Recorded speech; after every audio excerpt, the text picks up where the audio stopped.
Britain's watching. Britain's watching. Join us here on GB News. The People's Channel. Britain's news channel. I'm Andrew Doyle. Join me at 7 o'clock every Sunday night for Free Speech Nation, the show where I tackle the week's biggest stories in politics and current affairs with the help of my two comedian panellists and a variety of special guests. Free Speech Nation, Sunday nights from 7 on GB News, the People's Channel, Britain's news channel. Nightmare commute. Kick it up a gear with me, Patrick Christie's, at drive time, 3 till 6 p.m, Monday to Friday on GB News Radio. You can listen online and on DAB+, on the smart speaker app and on the GB News app. And if you've got an Alexa, all you have to say is, Alexa, play GB News. We're also on TuneIn and the Radio Player apps. From the school run to rush hour, get revved up with me, Patrick Christie's, on GB News and GB News Radio. What you get for breakfast is something that, if we do our jobs right, you will wake up to news that you didn't know the night before. It's a conversation. It's not just me and Eamon. We want to get to know you, and we want you to get to know us. From 6, it's Breakfast with Eamon and Isabel. Monday to Thursdays on GB News, Britain's news channel. Westminster is going around in ever-decreasing circles, followed by the media. Britain is broken. How on earth did we get into this mess? But more importantly, how do we get out of it? Join me at 7 p.m, Monday to Thursdays on Farage, here on GB News. We will have open, rational debate. We've got to work out how Britain moves forward from this. Join us here on GB News, the People's Channel. Britain is watching. Every Sunday from 11, join Michael Portillo. There'll be topical discussion, looking at the week before and the week to come. So kick back and relax at 11 a.m. on Sundays on GB News with me, Michael Portillo. GB News, the People's Channel, Britain's news channel.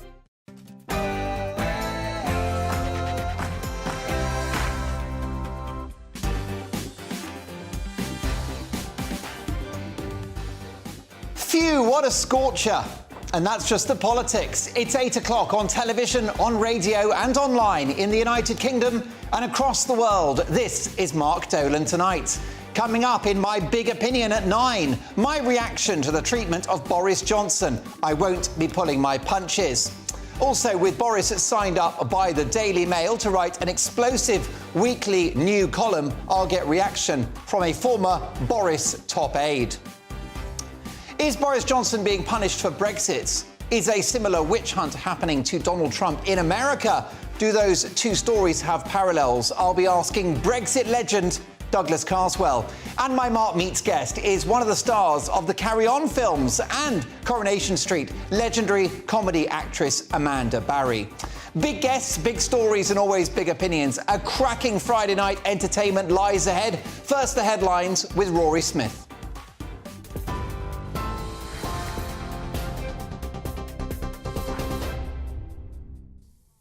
Thank you very much, Mark. A man has been charged with the murders of 3 people in Nottingham's knife attacks. 31-year-old Valdo Kalokane, a former student of Nottingham University, is accused of killing Barnaby Webber, Grace O'Malley Kumar and Ian Coates on Tuesday. He's also accused of 3 counts of attempted murder after 3 other people were injured when they were hit by a van that morning. He's due to appear at Nottingham Magistrates Court tomorrow. Boris Johnson is accused of breaching ministerial rules by taking up a new role as a Daily Mail columnist. The Advisory Committee on Business Appointments claims Mr Johnson gave them just half an hour's notice. That's despite the ministerial code requiring those who've left the government in the last 2 years to apply for advice on taking up new appointments. Mr Johnson's first article is on how a weight loss drug didn't work for him, saying he will only cover politics when he absolutely has to. The former Director General of the Police Watchdog has been charged with raping a girl under the age of 16. Michael Lockwood is accused of 6 counts of indecent assault and 3 counts of rape against the teenager. The Crown Prosecution Service says the 64-year-old allegedly committed the crimes during the 1980s. He left the Independent Office for Police Conduct in December after it emerged he was being investigated over a historical allegation. A man has been arrested after a police officer was stabbed in Kent yesterday evening. The 48-year-old man from Maidstone is suspected of assaulting the police constable in his 50s in the town. The victim has since been discharged from hospital. The suspect remains in custody. Holocaust survivor and Olympic weightlifter Sir Ben Helfgott has died at the age of 93. He was born in Poland and survived 3 concentration camps. Well, after gaining freedom, he was one of 700 other orphans who were sent to England, where he discovered his talent for weightlifting. He went to the Olympics 2 times as captain of the British weightlifting team. The Prime Minister has paid tribute, describing Helfgott as inspirational and a pioneer. TV, online and DAB+ radio, this is GB News. Now though, back to Mark.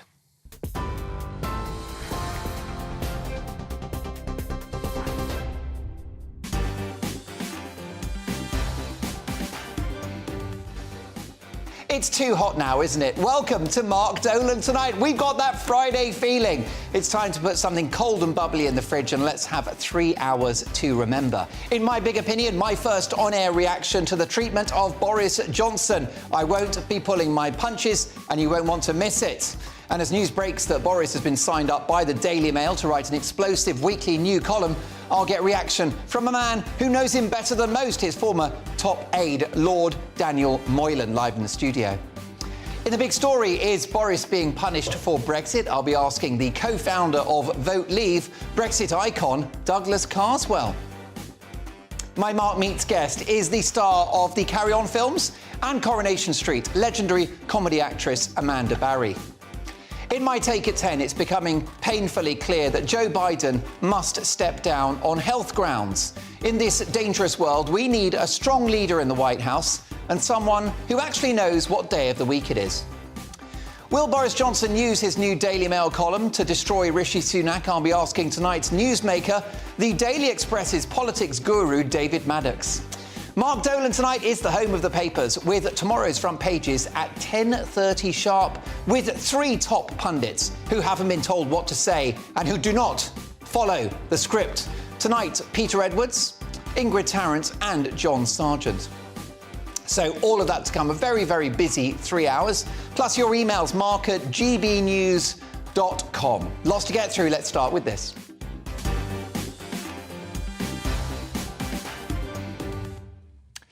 Now, following a damning investigation by the House of Commons, to which I will be responding in my 9 p.m. big opinion, Boris Johnson has written a long and angry reply, labelling the so-called Privileges Committee a kangaroo court. Well, it seems that he will continue to have his say with the announcement of a brand new column in the Daily Mail newspaper every Saturday. Here's the advert. Take a listen. Hi, folks. Boris Johnson here. I am thrilled to be asked to contribute a column to the Daily Mail. And I can tell you, readers of the Daily Mail, that it is going to be exactly what I think about the world. It is going to be completely unexpurgated stuff. I'm going to be writing whatever I want. I may even have to cover politics from time to time, but I'll obviously try to do that as little as possible, unless I absolutely have to. And I'm much looking forward to making my first contribution to those illustrious pages on Saturday. Join me in the Daily Mail on Saturday.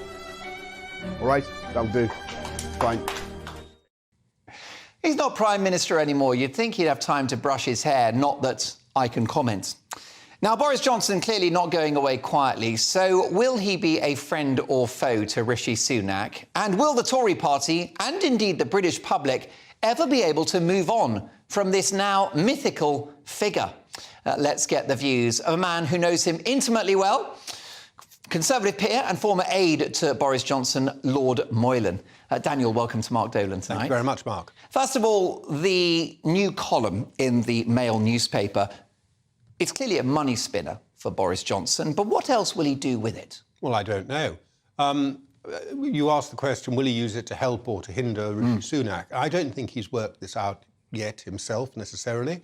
But I do think there's an interesting question, apart from the column, of what Boris feels his relationship with the Conservative Party is now. Because he would rightly say, I think there are a lot of people in the House of Commons who wouldn't be there, Conservative MPs who wouldn't be there if it wasn't for him, that he was the person who delivered a majority of whatever it was, 80 seats or something. At the time, that included a lot of the people who have turned against him, that there are other people in the House of Commons who have been there a long time, who lost the whip over the Surrender Act when they voted for it, but he gave them back the whip, and they're still there, but they haven't supported him. And the question is, does he feel under any sense of obligation to the Conservative Party? And certainly I'd say, if I were him, I don't actually feel I owe the Conservative Party a great deal. So, you know, we'll have to see how he plays this and how things go. But the idea that you read in the papers that you have these anonymous Conservative MPs who are advising Rishi Sunak that, oh, Boris is finished now, you can move on and forget about him.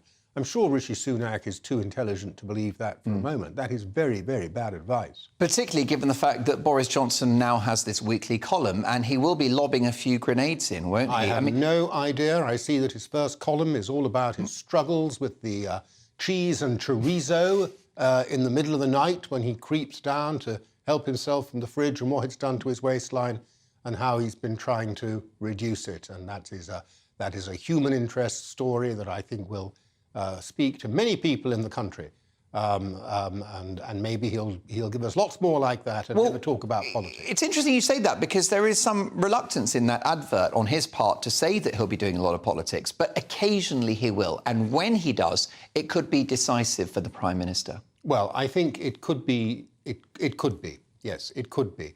Boris, of course, Boris is a professional journalist and a writer, in fact, of considerable skill.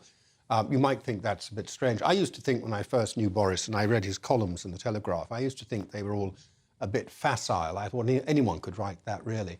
And then after a bit, I thought, well, I'll have a go. I'll see if I could write something like that. It's almost impossible to write as well as Boris in that distinctive style. That's one of the reasons he commands such very high salaries. And he did when he was Mayor of London, when he was working for the Daily Telegraph. And this, of course, does actually make other journalists really furious with jealousy. You have to remember that. Well, of course. Not you particularly, I'm sure you. It's not my nature. You rise above that, it's not in your character. but a lot of them, of course, are actually quite jealous of the fact that Boris is so good and he can command these high salaries. So when Boris speaks for what people are thinking, he can do so with great effectiveness and land huge punches.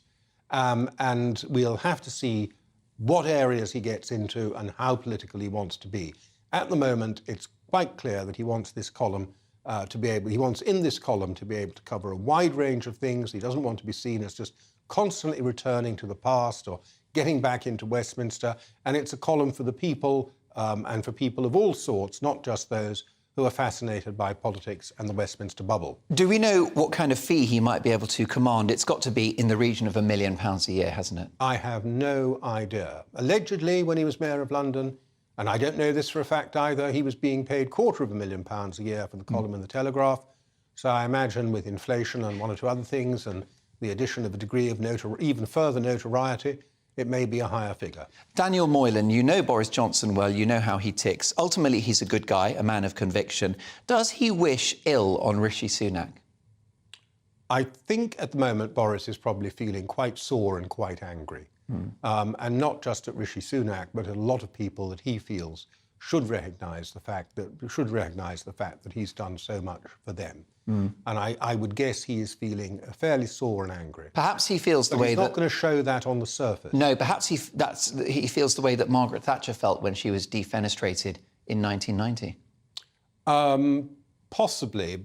She came across as being quite bitter in some way. Well, she delivered three unprecedented election victories, 3 landslides, chucked out by disloyal Tory MPs. It's got a familiar echo to it. Understandably. I don't think Boris is going to let himself come across as being bitter. But he is a man...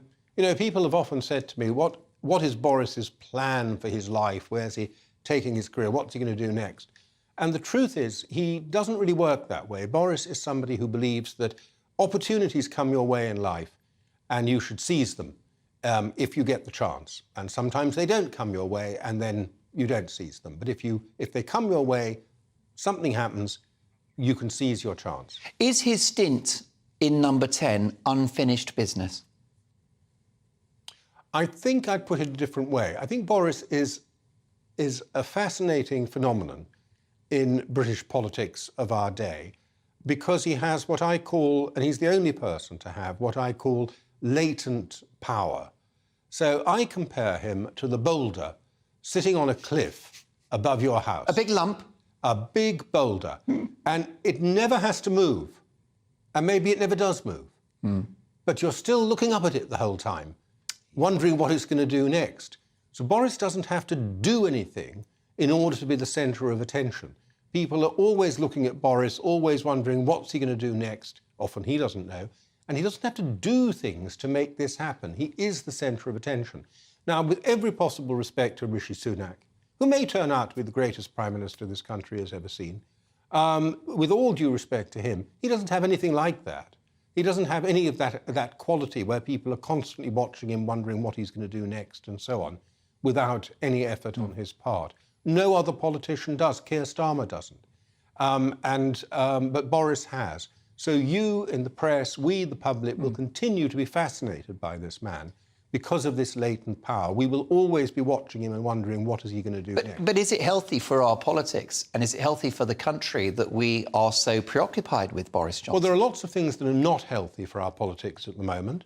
One of them might be fascination with Boris Johnson, but I'd put that pretty low in the rankings. There is a serious question for Conservative Party members about why it is that the person they chose to become Prime Minister isn't Prime Minister twice, how that was done by Conservative MPs, how we got to this position. Perhaps because he limped from one self-inflicted crisis to another. Yeah, and I'm the first because he ran a chaotic regime at number 10, didn't he? I'd be the first to say that Boris made mistakes. What I do think, though, is that there was an element of unforgivingness towards him, which was absolutely unprecedented. And the tone of vindictiveness in the Privileges Committee report and the fact that they're so up their own whatever about how important they are, I think does nothing to add persuasiveness or force to their report. In fact, I think it puts a lot of people off. So you do things wrong, you make mistakes, that's understood. I don't believe Boris deliberately lied to the House of Commons. That's my own judgment. They say he must have done, because, you know, they can't say he did because they don't know what was going on in And we know that this verdict would never stand up in a court of law.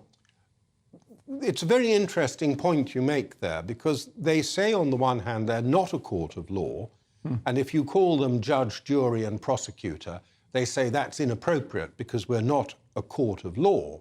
But if they're not a court of law, which I'm willing to accept, then what are they? They are a political body.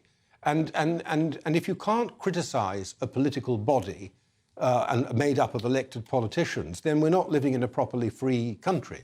So I think, you know, they're in a very odd place, the Harriet Harman Committee, and I don't think they carry as much conviction as the left would like them to. Of course, the left-wing newspapers treat them as if they'd given, you know, this is all tablets of stone, and as if it's all been established by Brenda Hale in the Supreme Court or something.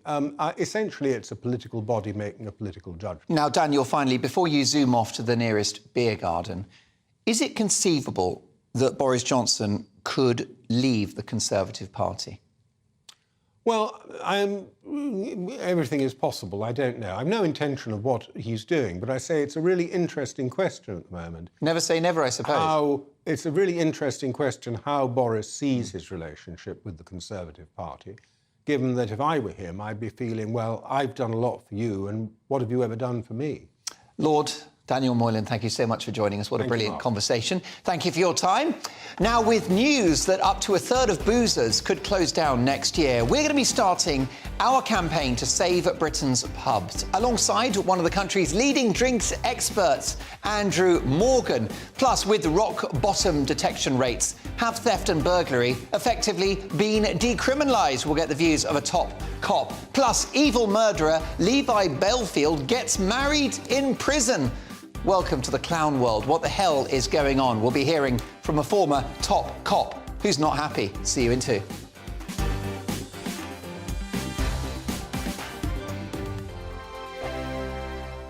First and foremost, I am a GB News fan, and I was before I was working here. Just love the fact that we're asking the questions that a lot of establishment media won't ask. With a bit of a twist, we not only want to inform you, but we want to keep you entertained. It's worth the drive because you get in and the team's all ready and waiting, they're itching to go, and it's a proper little family. GB News is the people's channel. It's the audience that makes the programme sing. We're giving our viewers and our listeners a voice. I see the thousands of your letters, tweets, emails, you name it, coming in. Britain is broken. How on earth did we get into this mess? But more importantly, how do we get out of it? The establishment had their chance. Now we're here to represent you. It's time for something different. It's time for GB News. I'm very patriotic. I believe in Britain. Our best days lie ahead. Britain's watching. Britain's watching. Join us here on GB News. The people's channel. Britain's news channel. I'm Andrew Doyle. Join me at 7 o'clock every Sunday night for Free Speech Nation, the show where I tackle the week's biggest stories in politics and current affairs with the help of my two comedian panellists and a variety of special guests. Free Speech Nation, Sunday nights from 7 on GB News, the people's channel, Britain's news channel. Nightmare commute? Kick it up a gear with me, Patrick Christie's, at drive time, 3 till 6 p.m, Monday to Friday on GB News Radio. You can listen online and on DAB+, on the smart speaker app, and on the GB News app. And if you've got an Alexa, all you have to say is, Alexa, play GB News. We're also on TuneIn and the Radio Player apps. From the school run to rush hour, get revved up with me, Patrick Christie's, on GB News and GB News Radio. What you get for breakfast is something that, if we do our jobs right, you will wake up to news that you didn't know the night before. It's a conversation. It's not just me and Eamon. We want to get to know you, and we want you to get to know us. From 6, it's Breakfast with Eamon and Isabel. Monday to Thursdays on GB News. Britain's news channel. Westminster is going around in ever-decreasing circles, followed by the media. Britain is broken. How on earth did we get into this mess? But more importantly, how do we get out of it? Join me at 7 p.m, Mondays to Thursdays on Farage, here on GB News. We will have open, rational debate. We've got to work out how Britain moves forward from this. Join us here on GB News, the people's channel. Britain is watching. Every Sunday from 11, join Michael Portillo. There'll be topical discussion, looking at the week before and the week to come. So kick back and relax at 11 a.m. on Sundays on GB News with me, Michael Portillo. GB News, the people's channel, Britain's news. Now, folks, a worrying development with debts built up during the pandemic and added costs due to soaring inflation. 1 in 3 of Britain's pubs could close next year. So how do you save this great and essential national institution? Let's talk to drinks expert and pubs champion, Andrew Morgan, star of the brilliant Ideal World home shopping TV channel. Andrew, how worried should we be? Well, I think we can all agree that we don't want to lose pubs. We've lost a lot already. You know, pre-pandemic, there was already a slide into kind of pubs just disappearing. And I think, you know, the price of beer was always something that's been, you know, measured just as a general view of how things were. And I remember the £4 pint was like, oh my God, the £4 pint. Now you're looking at £6.50, £7. You know, there are a lot more reasons that pubs have to be better. And I think we've lost a lot of pubs that maybe we didn't need. I think, again, going back in time, I think there are a lot of managed pubs that didn't really sparkle, you know, and they should. And when a British pub is perfect, like when, you know, the reason people come to this country and want to have a pint in a lovely glass with the wood panelling and all the ambience that is there. I mean, I'm going to say queuing at the bar, maybe not quite so much. And I think there's a whole etiquette there that I still don't quite understand. I never get served. I seem to just, you know, be invisible. But overall, I think, you know, we need to realise that they are in trouble, that we need to think about, I think, how we think about money, you know. So if we are, you know, for those that are commuting and only going in Tuesday, Wednesday, Thursdays, you know, the money you're saving on a Monday and a Friday from your sandwich and your coffee and whatever, just book a pub at 6 o'clock on a Friday night, bookend your weekend, go down there, friends, strangers, just go and support a venue that's near to you that you love and can fall in love with. Definitely. And of course you can go to Tesco or Sainsbury's and you can get cans of Kronenbourg, like a whole pint can for about £1, so a fraction of the cost of what you get when you go down the pub. But as a special occasion, nothing beats going to your local boozer. You get to meet your neighbours, make some friends, listen to some great live music, maybe have some food as well. It's very communal, so I think it's a great thing, and I'm the son of a landlord, so this runs very deep for me. My dad ran a pub in Camden for 4 decades with my mum, so, you know, it's very important that we save our pubs, and the issue is that when they're gone, they don't come back. Those buildings get repurposed, don't they? Yeah, absolutely. I mean, there's planning consent to try and stop that from happening, but it's inevitable. I mean, if you're... I think it comes down to community. I think we definitely came from a place where your village pub was where the community went to. And we've had, certainly the last few years with lockdown, you know, the pubs have been closed. They've been almost presented as places of danger, you know, that we should feel uncertain about socialising, really. And, you know, coming here tonight, walking through London on a Friday and seeing the seas of people just drinking and enjoying themselves. And I think, you know, in today's world, it's not really about how drunk you're going to get. You know, there's so many great alcohol-free options that it's just remembering that sociability is important. And you know, even again during lockdown, people were buying their booze from newsagents and you know, shops and drinking them on park benches because they wanted. It was great to see that people wanted to be with each other and they would find a way to do it. I think, you know, if we look at what the pub is, a good wet-led pub, a good scampi fries, some crisps, you know, that communal opening of bags, everything that again we quite take for granted, but. You know, we don't want the pub to go the way of Woolworths and Debenhams and all of those British institutions that actually, you know, maybe could have been saved, but the pub needs to be given more of a, just more for everyone to go and use it. You know, use it or lose it. It really feels like that. Well, I know that so many of my viewers and listeners are great loyalists of their own pub and they understand the importance of it. We actually host a lot of shows in pubs on GB News because we think it's the best way to connect with a community. Nigel's done it. Lee Anderson is starting a new show next week at 8 o'clock. I'm going back to 9 to 11, and that brilliant show will be at various public houses, and it's part of the infrastructure of our society. It's our history. The thing is, it's what happened particularly during the pandemic and the awful treatment of both restaurateurs and pub landlords. Given the fact that you had these bizarre rules, was it the 10 o'clock curfew? Oh, there was the Scotch egg, wasn't there? There was a substantial meal. Then you've got the number of people. You've got the pre-booking. I mean, everything. Hospitality. You know, coming from the hospitality industry, it really got kicked around.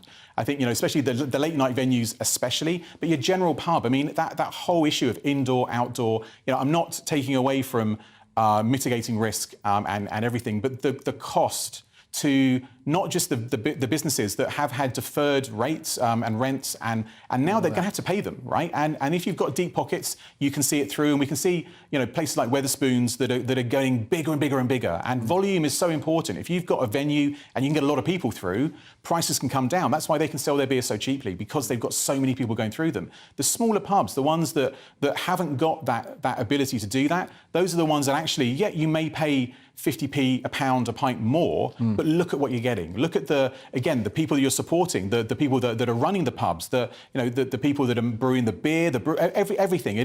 We would all really regret seeing pubs close more than they need to. Definitely, and I love Wetherspoons, and I think the pub chains do a great job, and I admire Tim Martin. And actually, he would argue that he wants the small pubs to survive and thrive as well. He's always been very fair in that way. Completely agree. It's not like Starbucks trying to, you know, destroy the opposition. And actually, he has pointed to data that suggests that when he opens Wetherspoons in a town, it boosts footfall for the other pubs as well, because it just brings more people to the area. But yeah, lots of these businesses, you mentioned the deferred rates, the bounce-back loans. These businesses are carrying a lot of debt. Can the government do more to help our pubs? Well, we've certainly got new taxes are coming in August with a draft reduction. So pubs are, for the first time, going to get a reduced amount of duty versus... what is that, on draft beer? On draft beer. And nothing beats a draft pint. I mean, you can't... The iconic British pint where you're pulling that hand pump and you're pouring by gravity from a cellar. You're getting me going now. You can't... I know, it's just, you know, it's exciting. And there's nothing at home that can replicate that. I think, you know, there are many... you can say, well, it's the same liquid in the same beer in the bottle as it is in the pub. It's not, because there's all those things that aren't in the glass that make that experience so much more worthwhile. I could give you a glass of vintage champagne, put in the middle of well, not right now, put in the middle of a roundabout, serve in a plastic cup, and you'd be there going, this is awful. Well, this problem with drinking at home, is I could sort of crack open a cold Budweiser. I've got Mrs. Dolan yelling at me about emptying the dishwasher and sorting out a crooked shelf or something. And that's the other great thing about the pub. It's an escape. It is. It's somewhere to go. Yeah, you have to leave the house. I think there's endless conversations with my friends and people in the industry about the fact that staying at home is not the answer for everything. It's lovely to have a bit of a balance. And again, go back 5 years and the idea of having flexible working would have been completely ridiculous. Like you'd have been told no. But now, we've got an ability to choose. And I think, my wife has got a new job. She has the choice to how much she wants to commute into town. She's looking at 3-4 days a week because she wants to experience the unknown, the sense of what might happen, And when you're sitting in front of a computer in a room, there's nothing going to change. You want to meet the people, have that water cooler moment. You want to go down the pub. You want to talk to somebody. You want to let the roll the dice and let life happen. And the pub, who hasn't got great stories of the pub? And not always stories of regret, but meeting people and having that that real sort of charm and we're very good at it. I think the British are great drinkers in pubs. Well, we definitely are. And it's not only about booze, as you say. I've got an occasional ritual with my youngest son, which is we go and have a full English at our local Wetherspoons on a Saturday morning. Great experience. Fantastic. Yeah, and there's a couple of the old lads who have a few pints, but then there's most people are just having coffee and Diet Coke, and that's what makes the world go round. Listen, give me a quick word on the Ideal World home shopping channel. That's where you work now. Yeah, indeed. So it's these channels are massive, aren't they? They're fantastic. I mean, it's a great hybrid between going into a store and getting a professional demonstrating what something does. So you've got hour-long programs that are going to have either one or variety of products on there, and we get the chance. And as a food and drink expert, I'm there selling boxes of wine or coffee machines, and I get to actually open the bottles and talk about it and make a cup of coffee and show people how amazing these things are. And then now it's not like picking up the phone. You just go online and put your order in, and generally it's free shipping and clear pay payments and all those sort of things to make it so you can really have confidence to buy in a way that I don't think most of those average internet stores, they're very convenient, but they're not really very interesting. It's an amazingly fun place to be working. I'm going to give the Ideal World home shopping TV channel, I'm going to give it a go. Please do. But I'm going to have one rule. I'm not going to watch it when I've had a drink. No, that's the danger. They're on ITV in the early hours, and I think there could be a few people who are a slightly different consumer who's coming in and making those purchases. I don't want to wake up one morning and find out that a tractor has been delivered. Listen, my sincere thanks to pubs champion, drinks expert and star of the Ideal World home shopping TV channel, Andrew Morgan. The campaign starts here, Save Britain's Pubs. And all we got to do is have the occasional pint in one. Not too much to ask, especially tonight on this very thirsty Friday night. Now, with rock-bottom detection rates, have theft and burglary effectively been decriminalised? Plus, evil murderer Levi Belfield gets to marry in prison. What the hell's going on? I'll be getting the views of a former top cop. All of that next.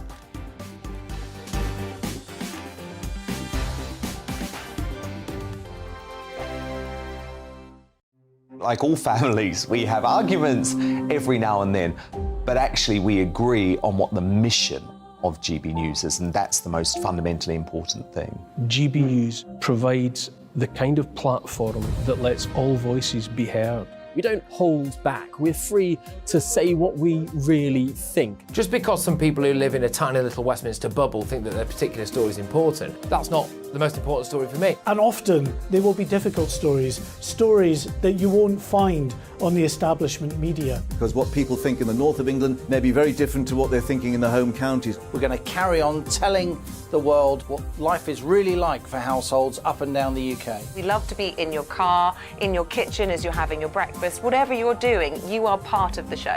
If it matters to you, it matters to us. Britain's watching. Britain's watching. Britain's watching. We're proud to be GB News, the People's Channel, Britain's news channel. Join me, Patrick Christie's, Monday to Friday, 3 till 6. We tackle the day's news agenda like you've never seen before. It's high tempo, high octane, the most controversial topics, and the best guests. You will not be able to take your eyes and ears off it. I'm not afraid to ask the questions that you really want answered. 3 till 6 p.m, Monday to Friday on GB News, the People's Channel, Britain's news channel. Join me, Camilla Tominey, on Sunday mornings from 9:30, taking the politicians to task and breaking out of SW1 to see how their decisions are affecting you across the UK. Bursting the Westminster bubble every Sunday morning, only on GB News, the People's Channel. Britain's watching.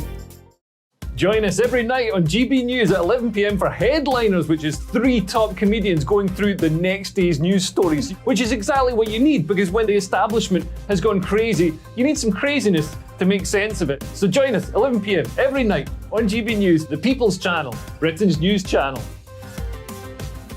Hi, I'm Dan Wootton. You can watch me live on GB News Monday to Thursday from 9 p.m. And did you know that you can also watch and listen live on our website, gbnews.com.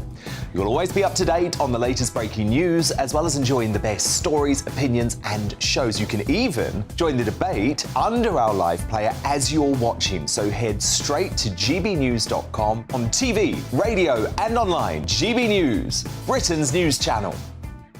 So Jubes and Kerr, we tackle the issues of the day with real robust debate, both sides of the fence, battling it out with me in the middle with my forthright opinions and views. And often really interesting things happen because you start with a position and then by the end of the debate you find actually, well, I might not have thought about that one. What we need in this country is 2 new political parties. You should maybe think about doing a 2024 calendar. I'm Michelle Dewberry and I'm keeping you company right through until 7 o'clock this evening. GB News, the People's Channel, Britain's watching.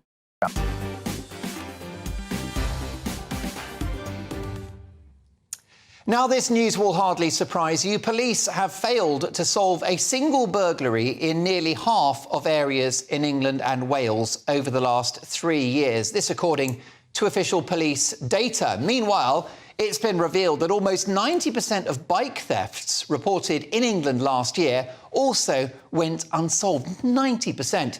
It begs the question, have burglary and theft effectively been decriminalised? Let's get the views now of former Scotland Yard detective Superintendent Shabnam Chowdhury. Hi, Shabnam. What's behind this problem, do you think? I think what's happened is over the years, burglary has stopped becoming a priority. I think in 2015 it was the National Crime Agency said that we should be focused more on online crime like cybercrime, terrorism and sexual offences. And I think what happened from there was burglary no longer became a priority. So officers weren't going to actually even investigate burglaries, let alone to actually try to catch the perpetrators. If you look at the Metropolitan Police, for example, last year, more than 12,000 burglaries, 12,600, where police officers did not attend those scenes. So that's just the Metropolitan Police. 70% of those were closed without a suspect being identified. Not good statistics and terrible for members of the public, because actually these are the type of crimes that really, really matter to the general public, because that's everyday crime that has huge impact on their lives. Now, Shabnam, I've got no doubt you were a tough and fearless top cop. Do you think part of the problem is cultural within the police force now? No, I honestly don't think it's cultural. I do think the police forces have focused on diversity, inclusion and so on. But I think that's really important that they do so, not at the expense of not investigating crimes, but you do need to get all different communities on board. We are a very diverse country, so you need everybody on board in order to investigate and to apprehend offenders and bring them to justice. So, no, I don't actually. And Shabnam, can you tell us, as a former detective superintendent at Scotland Yard, just the kind of emotional impact on people a burglary has? It's everlasting. Look, I was burgled 20, 30 years ago, and that's just as I joined the police. It's never left me. It took me months to get over it. What happens is that it's a violation of somebody's privacy to think that somebody has broken into their homes, even when they're not there. The fear that puts into them, the fact that they're frightened to be alone, the fact that they're scared to go out again, the fact that they're, sometimes they don't have support from the police because police are not investigating them, and they feel that they're consistently going to be either burgled or that somebody's going to violate their private properties. Horrible, horrible crime, and has huge, huge impact that is very, very long lasting. And what about the fact, Shabnam, that many of my viewers and listeners, if they've got a nice watch now, don't feel comfortable wearing it in public? Well, that's been quite an issue. Funnily enough, I recently started to work for a friend in a watch shop in Hatton Garden.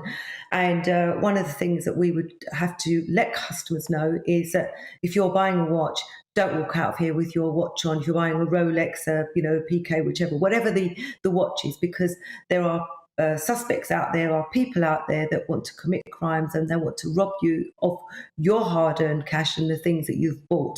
That has become more of a problem in recent years, purely because when we went to COVID, the crime type started to change.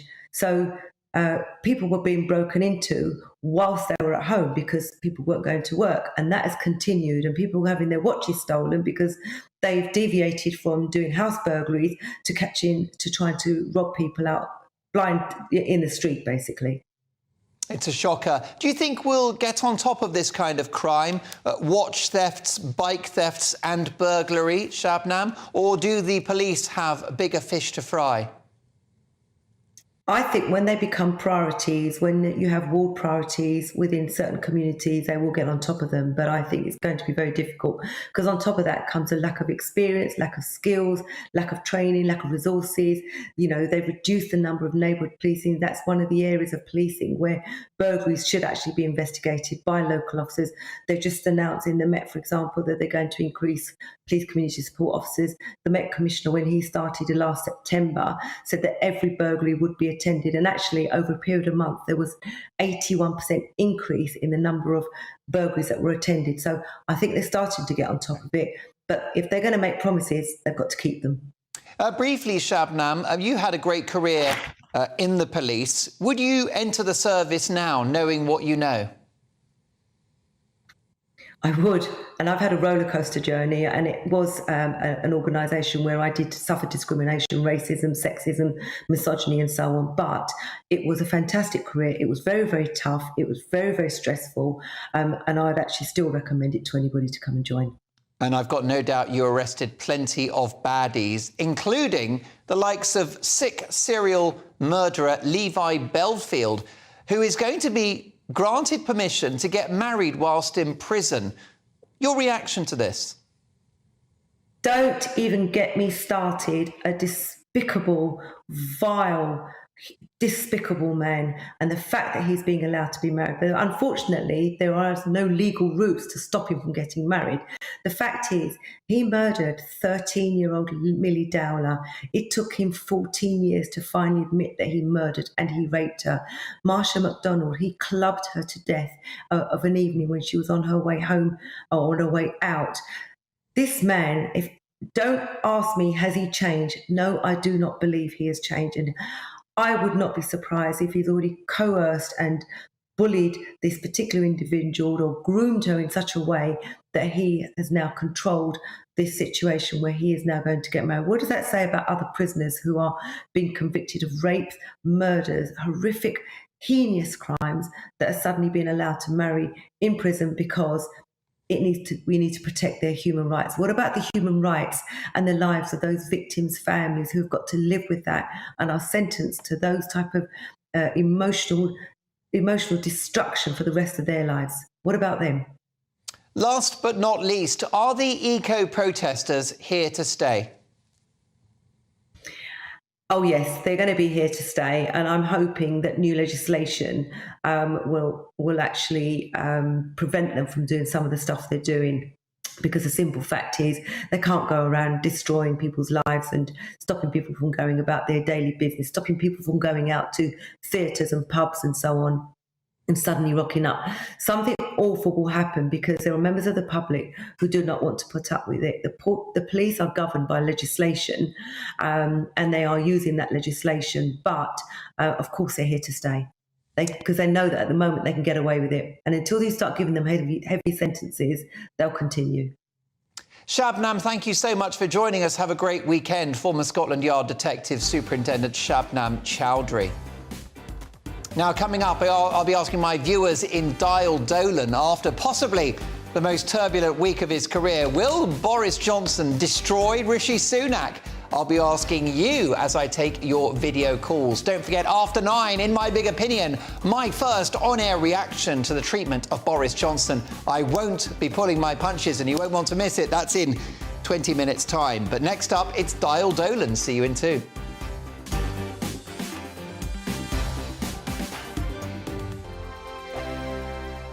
I joined GB News because I was sick and tired of not hearing my views being represented, not just mine, but so many people that I knew and spoke to. I just couldn't get my voice out there. I couldn't say anything. I couldn't do anything. Whatever the narrative was, I kind of had to follow it. GB News is there to provide a voice for those who have been ignored by the establishment media. We think different things, we've got a different style. GB News is here to be optimistic and positive about the future. It's real kind of dynamic and flowing, with the audience very much at the heart of it, like a big family.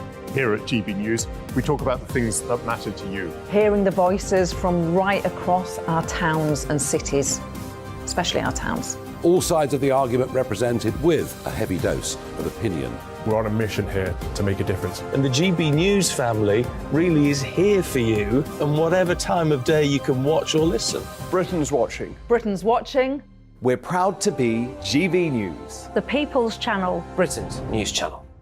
Monday to Thursday, 9 p.m. till 11 p.m. Join me, Dan Wootton. I'll bring you the sharpest takes and hottest debates. Do you not believe in prison? I don't believe in prisons. I'm completely stunned. I guarantee you there'll be no spin, no bias, no censorship. I actually was personally quite offended by it. And no reason to go to bed. So I guess they've always been quite woke. That's Dan Wootton tonight on TV, radio and online. Monday to Thursday from 9 p.m. till 11 p.m. on GB News. The People's Channel, Britain's news channel. You've probably seen politicians interviewed 1,000 times, but we do it differently. We find out who they really are, we don't shout, we chat, and hopefully we bring a bit of light, not just heat. Did you know Kate Moss? Apparently. Do you have a pair of jeans or a pair of jeans?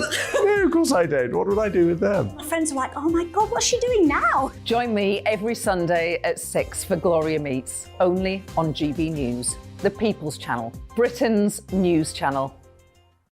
Weeknights on GB News from 6 p.m. You'll always get drama. Please stop, Michelle. I know, yeah. Please stop. Should I just shut up? Romance. You like me, I like you. There you go. There you are. Well, don't tell anybody.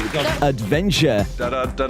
Etc. That's the whole point. But And action. Sergeant Reed, my superstar panel, they're already at it. They're fighting. It's going to be quite a show. Only on GB News. Britain's watching. In a world of dull and predictable radio and TV shows. Oh, hi. On Mark Dolan tonight, we've got big guests. We drill into the big stories of the day. The show adds up to a brilliant listening and viewing experience. Mark Dolan Tonight is the most entertaining current affairs show ever, and that's a fact. That's Mark Dolan Tonight, Fridays from 8, Saturday and Sunday from 9. Only on GB News, the People's Channel, Britain's news channel.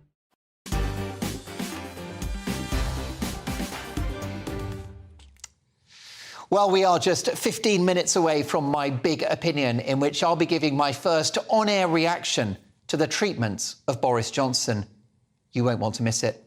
But it's time now for Dial Dolan, in which I take your video calls. And tonight, with Boris Johnson's turbulent week being found guilty of misleading Parliament, abandoning his seat in Parliament and announcing a bombshell new column in the Daily Mail, leading to even more accusations of rule-breaking, it doesn't seem like our flamboyant ex-PM is showing any signs of retreating from the public conscience. So should Rishi Sunak be worried? Boris has, after all, demonstrated a magnetic skill when it comes to steering public opinion. And it's safe to say the two haven't been the best of friends recently. So, will Boris Johnson use his column to destroy Rishi Sunak? Let's ask my viewers and listeners tonight. Andrew in Essex, Fergus in Woolwich and Addick in Kent, the Garden of England. Let's start with you, Addick. Welcome back to Mark Dolan tonight. Will you be reading Boris Johnson's new Daily Mail column?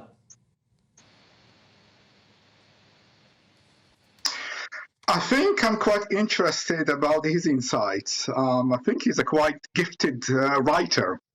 And quite entertaining. So from that perspective of having entertainment, I think I'll quite enjoy that. I am not sure he's actually going to do something in the beginning about the Conservative Party. I'm not sure I know the topic of discussion, what happens to Rishi Sunak and Boris Johnson. I'm not sure actually he's going to do something about it in the beginning. There's a party he wants to return. If he's going to destroy Rishi Sunak, the party will be torn apart and there will not be a party to return to. So actually, I don't think he will do something, or definitely not in the beginning. He will not rattle the waves. He is not a stupid man. He knows the public is quite tired of his political innuendos, and he will give it a break. For how long, I'm not sure, but I'm certain it will be more peaceful and quiet than actually we're expecting. Is the ongoing Boris Johnson soap opera doing any of us any good, Fergus? I'm thinking of Gulliver's Travels. Lemuel Gulliver ends up on a beach and is exhausted. He's been in a shipwreck and he's fast asleep, and all these tiny little people tie their tiny little ropes round him. The next morning he wakes up and they think, oh my God, we've got him. He just sits up and all their little ropes fall off him. He's got so much power. He could do that easily to Rishi. I don't think he wants to, but goodness me, he could. Effortlessly, very quickly. But as we've just heard, he doesn't want to destroy the party. He doesn't need to. He's got such a good path going forwards, whether it's in professional speaking, which, as you know, I train people to do. Yeah. And those speeches can make. I know Blair sometimes got 400 grand for one speech of about half an hour. That's a lot of money, and I know that from the inside as a speaker trainer. And he was nothing like as good as Boris. Boris is a brilliant orator, great speaker. He knows his literature backwards. He knows his classics backwards. He can do chunks of Latin when he feels like it, like Jacob Rees-Mogg, one of my other favourites. He can just drop into Latin when he feels like it. That terrifies people like Rishi. Your film that you've shown lots of times of the cabinet thing with Boris talking to the camera and Rishi next to him, because as you know, I'm stuck on GB News all day and night, so I see it over and over. And you can see the way Rishi is looking at Boris in its sort of anger and a bit of hatred. No, not necessarily hatred, jealousy. And when he did his speech, I have to say, after Boris had left and he became Prime Minister, that's the one. That's the film. Look at that. Look. Oh, my God. He does not like it. Really doesn't. And Boris doesn't care. That's his power. He's so much bigger than Rishi. He's huge. And he really doesn't care. He doesn't want to hurt anybody. He doesn't need to hurt Rishi to be bloody successful. And if he wants to come back, he can. As we've just heard, though, if he destroys Rishi in the wrong way, he won't be able to. He knows exactly what he's doing. He's very clever. It's great to watch him. It really is. Well, look, I've got to say, Jacob Rees-Mogg's producer is looking after tonight's show, and he's just whispered in my ear that Jacob can't speak a word of Latin. It's all an act.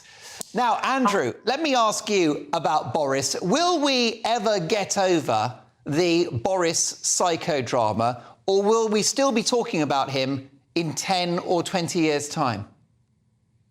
I think actually we will, and I think he's going to get his own kind of revenge in a way. He is way more popular. Many of my friends, especially in the neurodivergent community, have been talking about Boris, and we do suspect he is ND, specifically dyspraxia traits, and that people with dyspraxia are very good at reinventing themselves.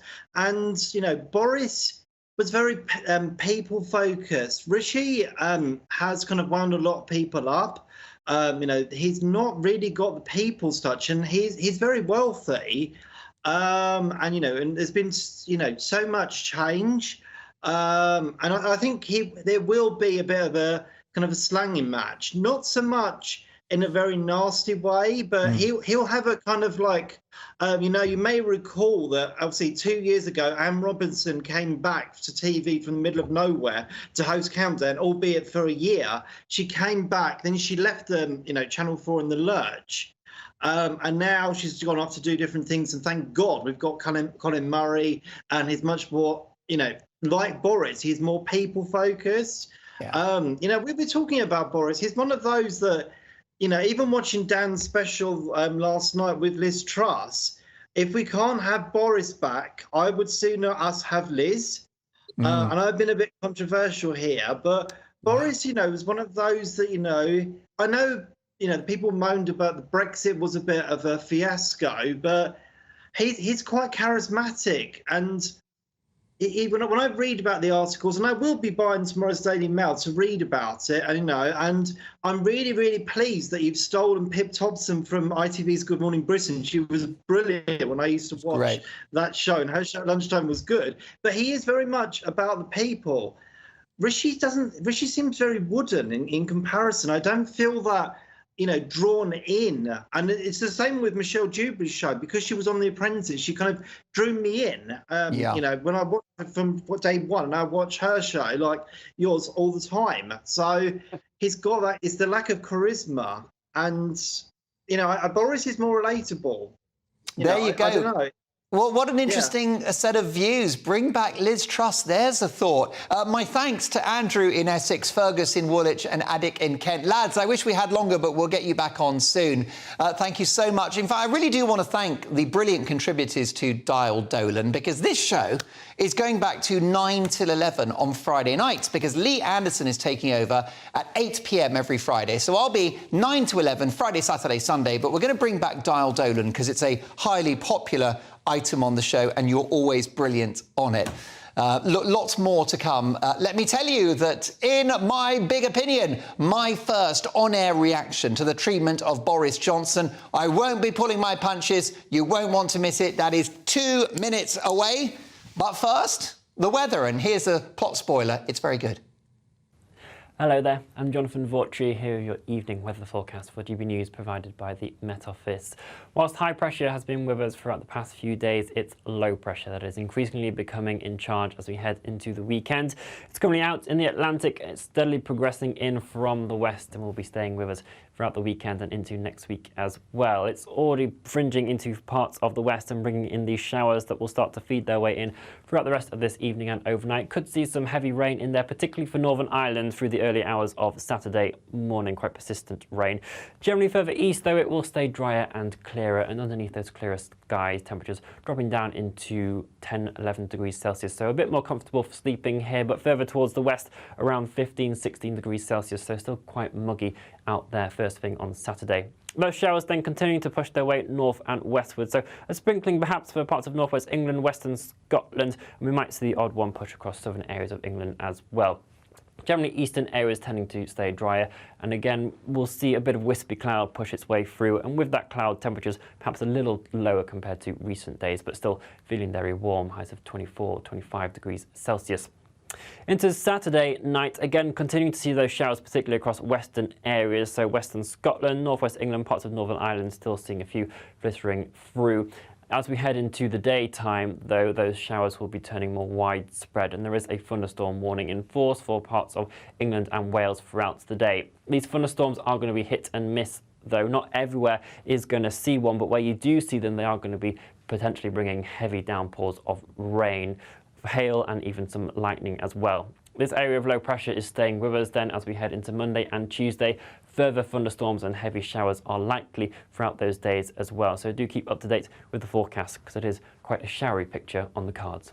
Enjoy the rest of your evening. Bye-bye.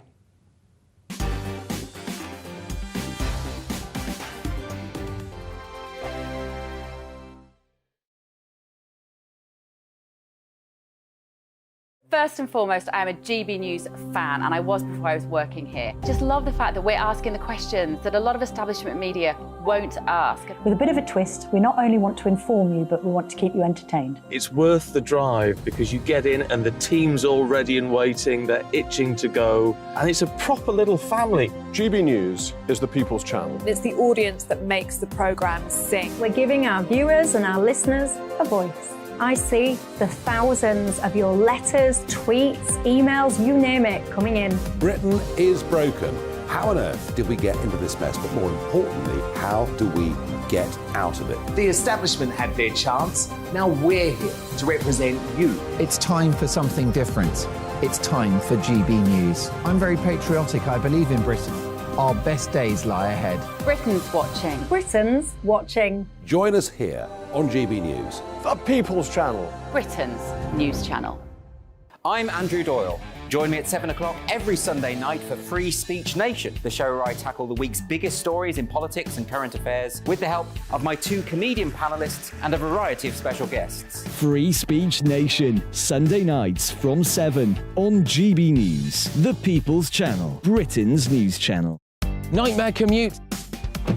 Kick it up a gear with me, Patrick Christie's, at drive time, 3 till 6 p.m, Monday to Friday on GB News Radio. You can listen online and on DAB+, on the smart speaker app, and on the GB News app. And if you've got an Alexa, all you have to say is, Alexa, play GB News. We're also on TuneIn and the Radio Player apps. From the school run to rush hour, get revved up with me, Patrick Christie's, on GB News and GB News Radio. What you get for breakfast is something that, if we do our jobs right, you will wake up to news that you didn't know the night before. It's a conversation. It's not just me and Eamon. We want to get to know you, and we want you to get to know us. From 6, it's Breakfast with Eamon and Isabel. Monday to Thursdays on GB News. Britain's news channel.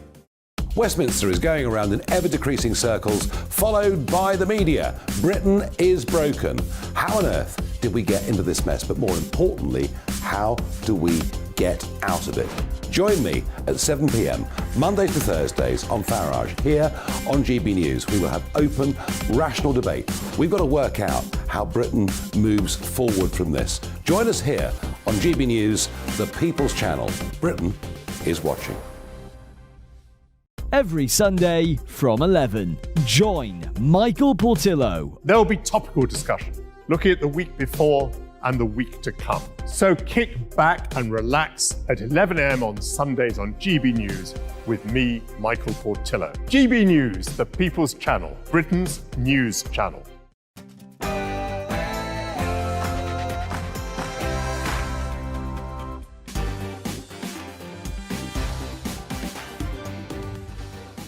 Happy Friday. The weekend starts here. It's 9 o'clock on television, on radio and online in the United Kingdom and across the world. This is Mark Dolan Tonight. In my big opinion, my first on-air reaction to the treatment of Boris Johnson. I won't be pulling my punches and you won't want to miss it. My Mark Meets guest is the star of the Carry On films and Coronation Street, legendary comedy actress Amanda Barry. In my take at 10, it's becoming painfully clear that Joe Biden must step down on health grounds. We need a leader in the White House who actually knows what day of the week it is.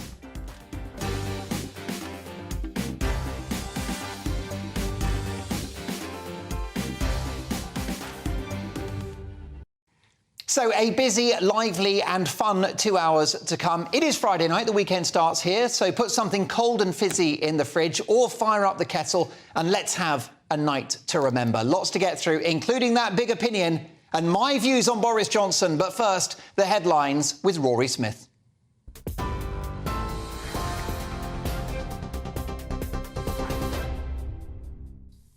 Thank you very much, Mark. A man has been charged with the murders of 3 people in Nottingham's knife attacks. 31-year-old Valdo Calacone, a former student at Nottingham University, is accused of killing Barnaby Webber, Grace O'Malley Kumar and Ian Coates on Tuesday. He's also accused of 3 counts of attempted murder after 3 other people were injured when they were hit by a van that morning. He's due to appear at Nottingham Magistrates Court tomorrow. Boris Johnson is accused of breaching ministerial rules by taking up a new role as a Daily Mail columnist. The Advisory Committee on Business Appointments claims that Mr Johnson gave them just half an hour's notice. That's despite the ministerial code requiring those who've left government in the last 2 years to apply for advice on taking up new appointments. Mr Johnson's first article is how a weight loss drug didn't work for him, saying he will only cover politics when he absolutely has to. The former Director General of the Police Watchdog has been charged with raping a girl under the age of 16. Michael Lockwood is accused of 6 counts of indecent assault and 3 counts of rape against the teenager. The Crown Prosecution Services says the 64-year-old allegedly committed the crimes during the 1980s. He left the Independent Office for Police Conduct in December after it emerged he was being investigated over a historical allegation. A man has been arrested after a police officer was stabbed in Kent yesterday evening. The 48-year-old man from Maidstone is suspected of assaulting the police constable in his 50s in the town. The victim has since been discharged from hospital. The suspect remains in custody. King Charles has appointed Queen Camilla with the highest honour in Scotland. The Queen has been given the honour to the most ancient and most noble Order of the Thistle. It's a personal gift from the monarch that recognises 16 knights, along with a number of people who've held public office or have contributed to national life. It comes ahead of the King's first Trooping the Colour ceremony tomorrow to mark his official birthday. TV, online, DAB+ radio and on TuneIn. This is GB News. Now though, back to Mark.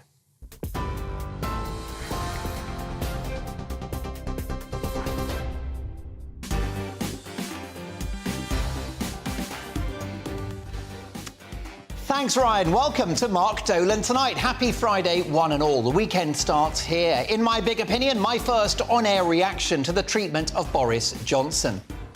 In the big story, is Boris being punished for Brexit? I'll be asking the co-founder of Vote Leave, Brexit legend Douglas Carswell.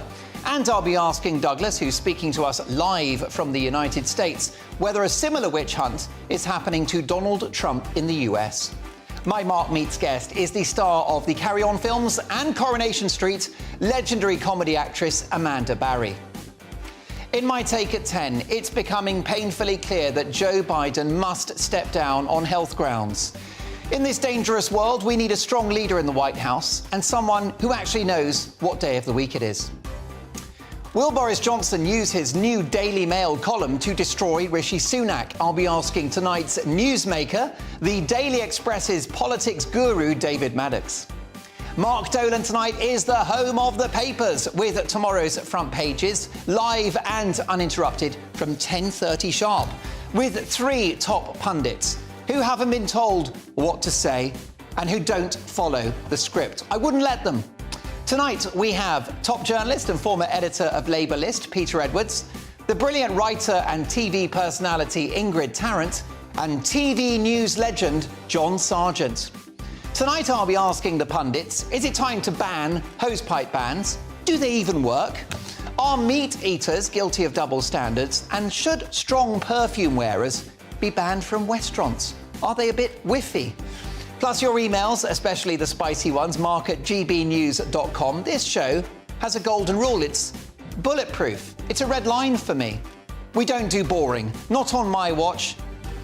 I just won't have it. Lots to get through. Let's start with my big opinion.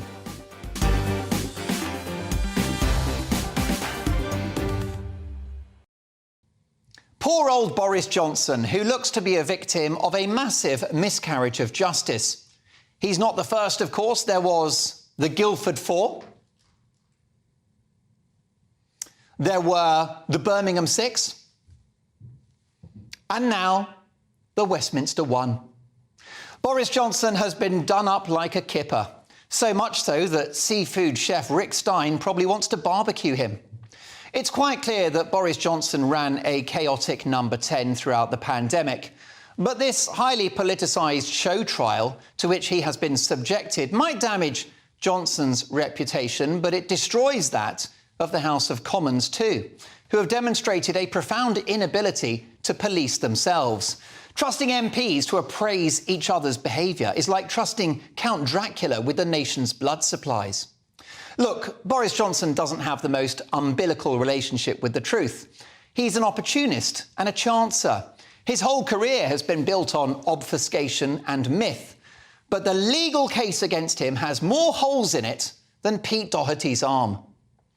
And as with the frenzied prosecution of Donald Trump, of whom I'm no fan, so the actions of Westminster MPs have wildly backfired, making a martyr of Boris Johnson and granting him exactly what he craves, the spotlight. The whole thing is a shambles. It brings the House of Commons into disrepute, and this verdict should be torn up and rescinded. MPs should and must vote against it on Monday. The kangaroo court can hop right off. I say we should bring Boris Johnson back into Parliament and let the public decide whether he remains at the next general election. Not MPs like Harriet Harman, who tweeted her judgment about Boris long in advance of this inquiry, or Sir Bernard Jenkin, a man who we're told loves nudist colonies and certainly went balls out to destroy Boris Johnson. What is being missed amid all the noise is what utter bollocks the government COVID measures were all along. They did gather, they did have drinks, and they did not socially distance. Why? Because they weren't afraid of the virus. They knew the facts, which they didn't share with the great British public, instead pumping us with a steady stream of hysteria and fear, all enabled by our wonderful establishment media. In the most devastating piece of evidence shown to the COVID inquiry, and courtesy of Sam Coates at Sky News, it was revealed that staff at Number 10 did not wear a mask because they were told by the experts that they didn't work.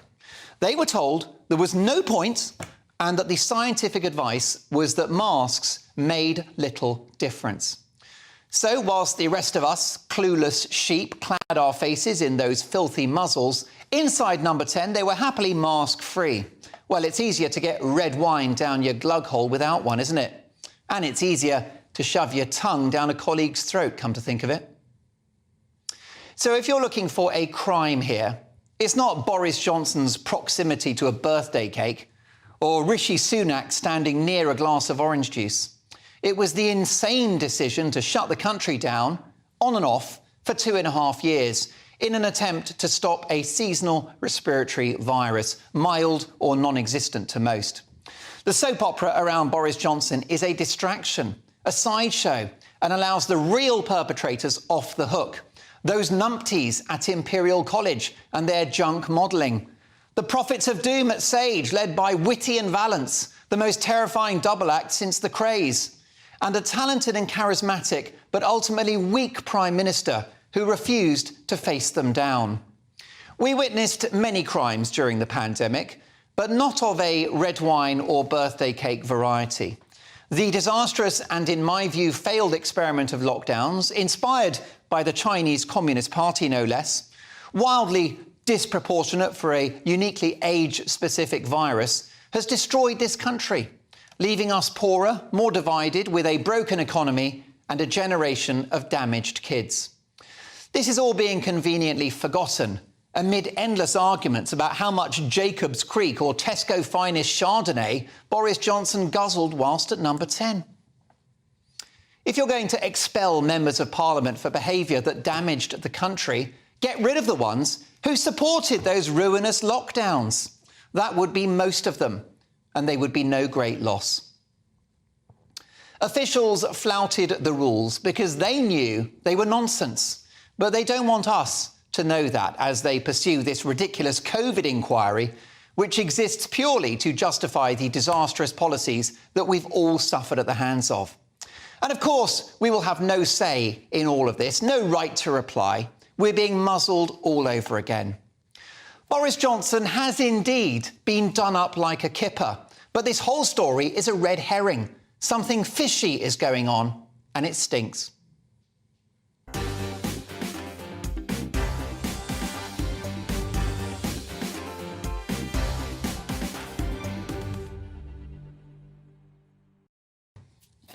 Now, the government and the chief medical advisors to the government, Sage, and other experts would argue that the lockdowns saved many thousands, if not millions, of lives and prevented the NHS from being overwhelmed. That is the majority view of most scientists across the Western world. It's not my view, but it certainly is theirs. What's yours? Mark at gbnews.com. Let me know your thoughts.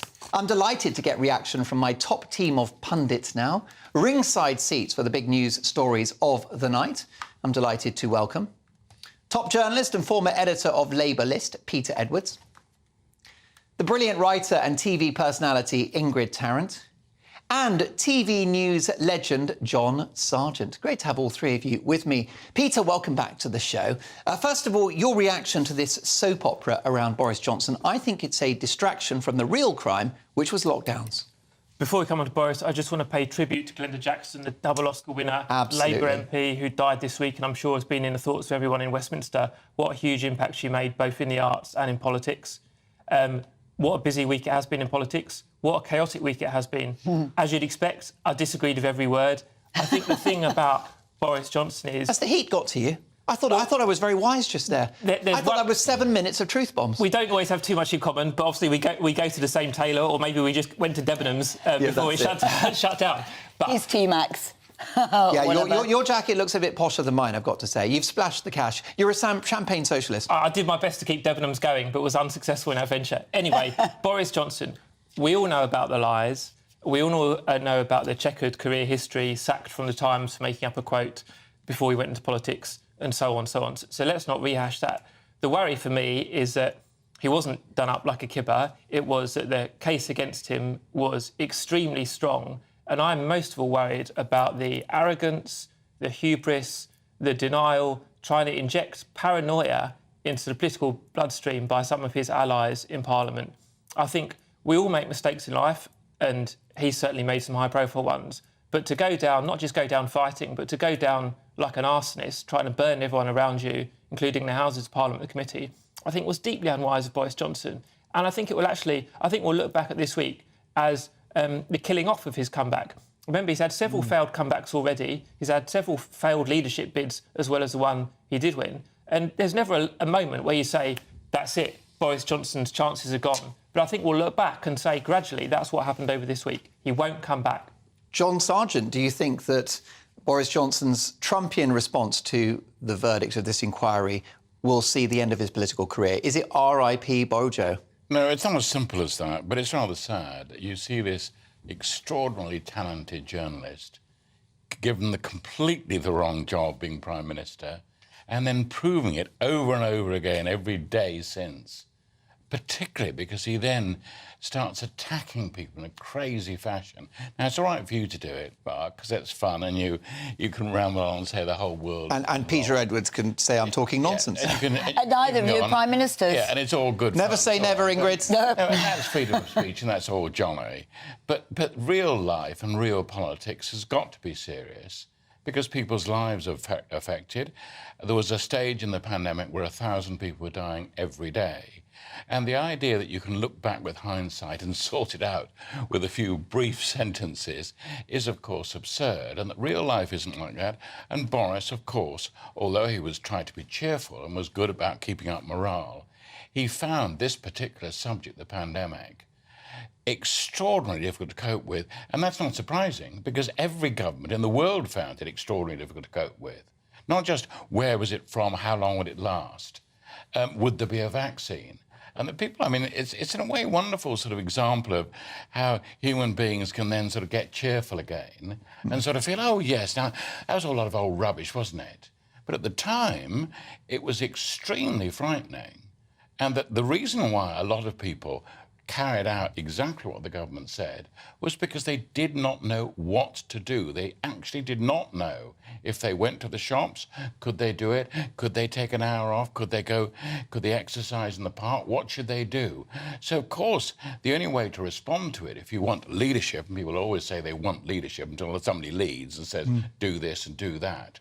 But then it's extremely difficult in a small place like Number 10, which I know, a building I know pretty well, and it's very difficult to organise any meeting and talk to anyone because these tiny little rooms all over the place, except for the cabinet room. That's about the only place where they could meet. John, briefly, I take your point. We lost far too many people to COVID, and at one point it was 1,000 deaths a day, absolutely. But the chief medical officer of Sweden said that he has never seen a more age-specific virus than COVID. My position is that shutting down the whole country, causing that economic damage, closing schools, the mental health disaster, the NHS waiting list, has demonstrated, I think, that the policy was erroneous. As I said earlier, I'm in the minority of that view. But I think it's the bigger story than red wine at number 10. I know, we just make this point about Sweden, though, which people bring up as if we're like Sweden. We're actually not.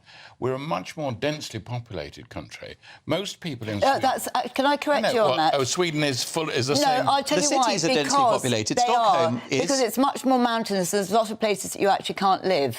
All right, but there were more people in Sweden that could just, in fact, as it were, pull up the drawbridge. They knew that there was a problem, and the traditional response to any kind of epidemic, and don't think, oh, we won't have the plague again. No, these things happen. But you can compare Sweden to other Nordic countries if you prefer, and Sweden has boasted the lowest excess deaths since 2020 compared to, for example, Norway or Denmark. Exactly, and Norway was so strict. But I mean, I know we don't want to... Sort of this idea that this Nordic paradise where everyone, in fact, could do whatever they liked. No, not. I'm Norwegian. It wasn't like that. All right, well, so it wasn't. I know exactly. Well, you know, it was horrible. I can compare Sweden to Norway, and Norway got it completely wrong, and Sweden got it completely right. All right, good old Sweden. Yes, good old Sweden. But the idea that we could all just suddenly become Swedish, we were... but there were 60 or 70 million of us in this country trying to cope with it. But they got it right. This is the point. But they did get it right. It's not very helpful to look back, though. No. The people in the Arctic probably got it right because they were all in igloos. Well, I agree with you, John. John, I do agree with you. John, crazy examples of sort of... And if you'd lived sort of in the Sahara... No, but that's getting absurd. No, but that's getting absurd. Objections sustained. I will accept your objection because all I care about is that we don't make these mistakes again. Sure. My worry about the COVID inquiry is it will just say we should have locked down sooner, faster and harder. I'm concerned about that in a future pandemic. But, of course, that's a conversation for another day. What about Boris Johnson's future? I don't think he's got a future. And do you know something? And this is very divided. Not everybody disagrees. I really hope he doesn't have a future because he has destroyed so many people's careers. He has ruined so many people's lives in this country. His decisions are absolutely terrible. How so? Because he flip-flops. He isn't a leader. He's not... He ended our Brexit deadlock. He kept Jeremy Corbyn out of number 10. He led Europe out of lockdowns. And he was responsible for the vaccine rollout. Yeah, all those sort of things. But the thing is, it's not him. It's not him on his own. He listens to people around him. You were saying about leadership and making these decisions and so on and so on, and about the lockdowns. He, at the very beginning, was against it. He was for herd immunity. Well, look, and then he got pushed into doing the... As we have discovered, John Sargent's made great points. Peter Edwards made great points. Must be a leap year. And the brilliant Ingrid Tarrant has made great points, but they don't agree. So what's your view? Mark at gbnews.uk. It's all about opinions. What's yours? Coming up next in the big story, is Boris being punished for Brexit? I'll be asking the co-founder of Vote Leave, Brexit icon Douglas Carswell. He's next. Like all families, we have arguments every now and then, but actually we agree on what the mission of GB News is, and that's the most fundamentally important thing. GB News provides the kind of platform that lets all voices be heard. We don't hold back. We're free to say what we really think. Just because some people who live in a tiny little Westminster bubble think that their particular story is important, that's not the most important story for me. And often there will be difficult stories that you won't find on the establishment media. Because what people think in the north of England may be very different to what they're thinking in their home counties. We're going to carry on telling the world what life is really like for households up and down the UK. We love to be in your car, in your kitchen as you're having your breakfast. Whatever you're doing, you are part of the show. If it matters to you, it matters to us. Britain's watching. Britain's watching. Britain's watching. We're proud to be GB News, the People's Channel, Britain's news channel.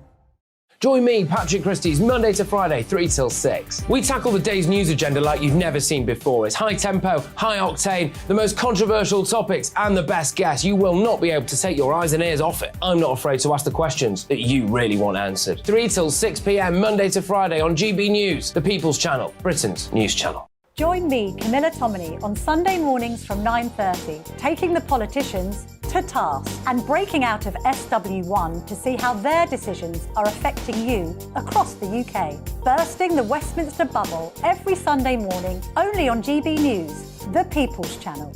Britain's watching.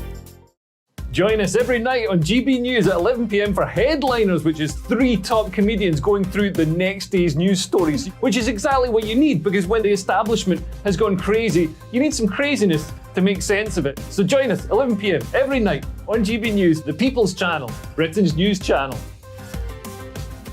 Hi, I'm Dan Wootton. You can watch me live on GB News Monday to Thursday from 9 p.m. And did you know that you can also watch and listen live on our website, gbnews.com. You'll always be up to date on the latest breaking news, as well as enjoying the best stories, opinions and shows. You can even join the debate under our live player as you're watching. So head straight to gbnews.com on TV, radio and online. GB News, Britain's news channel. So Jubes & Co, we tackle the issues of the day with real, robust debate, both sides of the fence, battling it out with me in the middle with my forthright opinions and views. And often really interesting things happen because you start with a position and then by the end of the debate you find actually, well, I might not have thought about that one. What we need in this country is 2 new political parties. You should maybe think about doing a 2024 calendar. I'm Michelle Dewberry and I'm keeping you company right through until 7 o'clock this evening. GB News, the People's Channel, Britain's watching.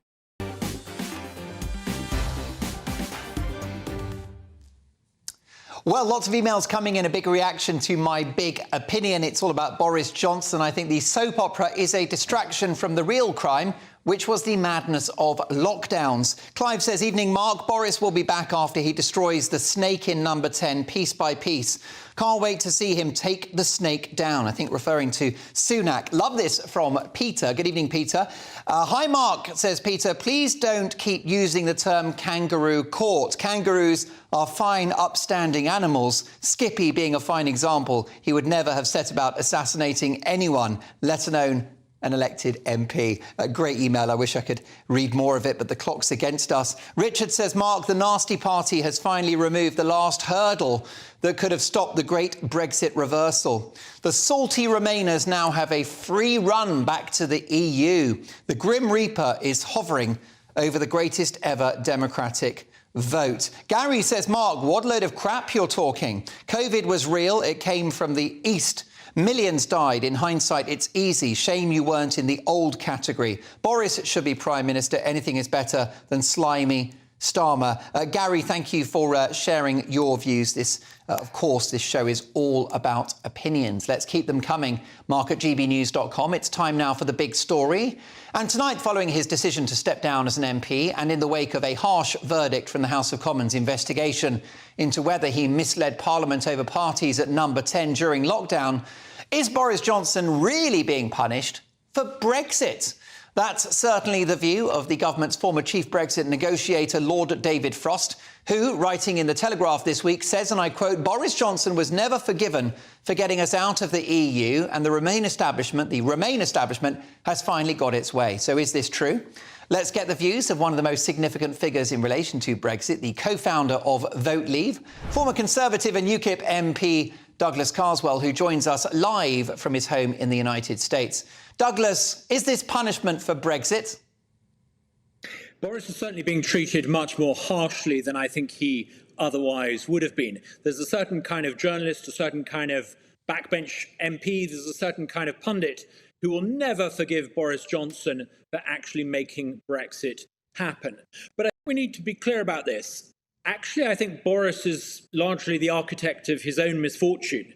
Had he not got it so spectacularly wrong on lockdowns and his reaction to COVID, had he done what we're told was his instinct at the outset, which is to take the Swedish approach, to offer people advice, to allow people, whether it's Dominic Cummings or Boris Johnson or Joe Public, to decide how best to manage the risks associated with the virus, had he taken that essentially English approach rather than the dirigist, regulatory, top-down, draconian Chinese Communist Party approach, had he done that, he would still, I think, be in office today. So much of what has derailed his government, whether it's the departure of Dominic Cummings or this latest bust-up, basically boils down to him getting a fundamental wrong decision on lockdowns. And I'm afraid I think that is the albatross around his neck, and it's the albatross around the neck of the Conservative Party. This is the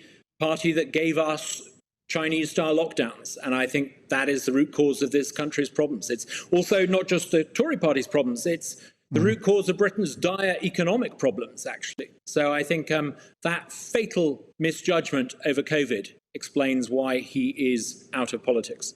Well, I tend to agree with you. It's not just Sweden, is it? If you compare states in America where you live, Florida had a very light touch approach to the pandemic. After about a year, they lifted most restrictions, whereas California was pretty much a police state for the best part of 3 years. And we didn't see better outcomes in California or New York. I've got this amazing email. I've got so many fantastic viewers and listeners, as you know, Douglas. And I've got this from Richard, who says the nasty party, the Tories, has finally removed the last hurdle that could have stopped the great Brexit reversal. The salty Remainers now have a free run back to the EU. That's the view of Richard. What's your view? I'm afraid I disagree. I'm not that much of a pessimist. I think Brexit is largely done. It would be very, very difficult to undo it for a very simple reason. What is it that the UK would be rejoining? The EU that we left doesn't exist anymore. It is now pretty clear that the European Union is reverting to a Habsburg tradition. It is basically, as Barroso once described it, an imperial project. And I think if we were to ever rejoin, we would need to give up our currency. We would need to surrender to a whole body of acquis communautaire. The idea that you could get the approval of the British public for that, I think, is for the birds. Clearly, there's been a failure by this government to take full advantage of the opportunities of Brexit. But I think as every month, every year goes by, the chances of us rejoining diminish. It becomes progressively harder and harder to do. Now, clearly what's happened is with Brexit, Britain recovered the power of self-government. We now need to discover people with the competence and the character capable of actually governing us. And I'm afraid we're a long way from achieving that. Douglas, are there parallels between the treatment of Boris Johnson in the UK and former President Donald Trump in America? Yeah, I think there are a lot of similarities. I mean, for a start, both of them have been driven out or attempts have been made to drive them out using sort of anti-democratic, legalistic means. We saw Bernard Jenkins' kangaroo court, and yes, Bernard, I think it is a kangaroo court. Bernard Jenkins' kangaroo court used to try to drive Boris out.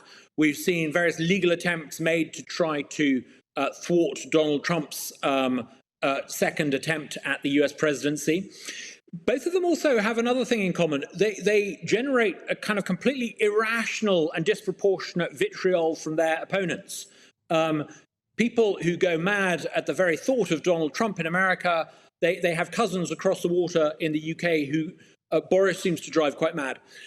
They've also got something else in common. Neither of them has actually been that effective in office, despite all the vitriol that they draw from their opponents. Neither Trump nor Boris actually really delivered the kind of things that was once expected of them by their supporters and feared by their detractors. So I think both of them have generated much heat, but little light and precious little achievement. There's a great sense of what could have been in both cases. But, you know, conservatism ultimately isn't defined by its strong men or strong women. It's defined by ideas. And I think we will gradually see both the conservative movement on your side of the Atlantic and on mine begin to find other people who can perhaps fight and win in a way that neither Boris nor Trump managed to. Douglas, we always love having you on the show. Catch up soon. My thanks there to former Conservative and UKIP MP Douglas Carswell, the co-founder of Vote Leave. Your reaction, mark at gbnews.com. I'll be dealing with Joe Biden at 10 in my take at 10. It's time to put him out to pasture. America and the world deserve better. That's Joe Biden in my take at 10, just half an hour from now. It's going to be fiery. But next up, with my rather fiery pundits, have you noticed they've got very shirty with each other? I'll be asking them, should we ban hosepipe bans? Do they even work? Are meat eaters guilty of double standards? And should strong perfume wearers be banned from restaurants? All of that next. I joined GB News because I was sick and tired of not hearing my views being represented, not just mine, but so many people that I knew and spoke to. I just couldn't get my voice out there. I couldn't say anything. I couldn't do anything. Whatever the narrative was, I kind of had to follow it. GB News is there to provide a voice for those who have been ignored by the establishment media. We think different things, we've got a different style. GB News is here to be optimistic and positive about the future. It's real kind of dynamic and flowing, with the audience very much at the heart of it, like a big family. Here at GB News, we talk about the things that matter to you. Hearing the voices from right across our towns and cities, especially our towns. All sides of the argument represented with a heavy dose of opinion. We're on a mission here to make a difference. And the GB News family really is here for you, and whatever time of day you can watch or listen. Britain's watching. Britain's watching. We're proud to be GB News. The People's Channel. Britain's news channel. Monday to Thursday, 9 p.m. till 11 p.m. Join me, Dan Wootton. I'll bring you the sharpest takes and hottest debates. Do you not believe in prison? I don't believe in prison. I'm completely stunned. I guarantee you there'll be no spin, no bias, no censorship. I actually was personally quite offended by it. And no reason to go to bed. So I guess they've always been quite woke. That's Dan Wootton tonight on TV, radio and online. Monday to Thursday from 9 p.m. till 11 p.m. on GB News. The People's Channel, Britain's news channel. You've probably seen politicians interviewed 1,000 times, but we do it differently. We find out who they really are, we don't shout, we chat, and hopefully we bring a bit of light, not just heat. Did you know Kate Moss? Apparently. Do you have a pair of jeans or a pair of jeans? No, of course I don't. What would I do with them? My friends are like, oh my God, what's she doing now? Join me every Sunday at 6 for Gloria Meets, only on GB News, the People's Channel, Britain's news channel. Weeknights on GB News from 6 p.m. You'll always get drama. Please stop, Michelle. I know, yeah. Please stop. Should I just shut up? Romance. You like me, I like you. There you go. There you are. Well, don't tell anybody. Adventure. Etc. That's the whole point. And action. Sergeant, the big Green, my superstar panel, they're already at it. They're fighting. It's going to be quite a show. Only on GB News. Britain's watching. In a world of dull and predictable radio and TV shows. Oh, hi. On Mark Dolan tonight, we've got big guests. We drill into the big stories of the day. The show adds up to a brilliant listening and viewing experience. Mark Dolan Tonight is the most entertaining current affairs show ever, and that's a fact. That's Mark Dolan Tonight, Fridays from 8, Saturday and Sunday from 9. Only on GB News, the People's Channel, Britain's news channel. Watch.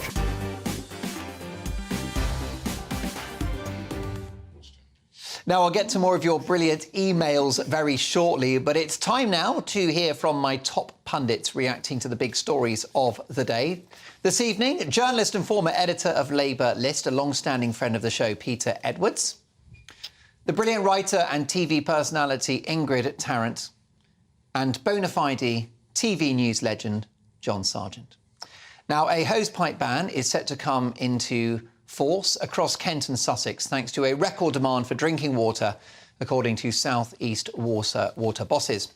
The temporary ban on hosepipes and sprinklers will come into effect on June the 26th. So you've got to ask yourself, do these hosepipe bans work? Is this ban premature? Is it time to ban hosepipe bans? Ingrid? I don't think it's time to ban hosepipe bans per se. I just think that people should be made aware to be a little bit cautious with water if we're running low. So make it voluntary? Yeah, just ask Public people to be a education. little bit sensible. Don't wash your cars if you don't have to. They can just be a little bit dirty, and so on.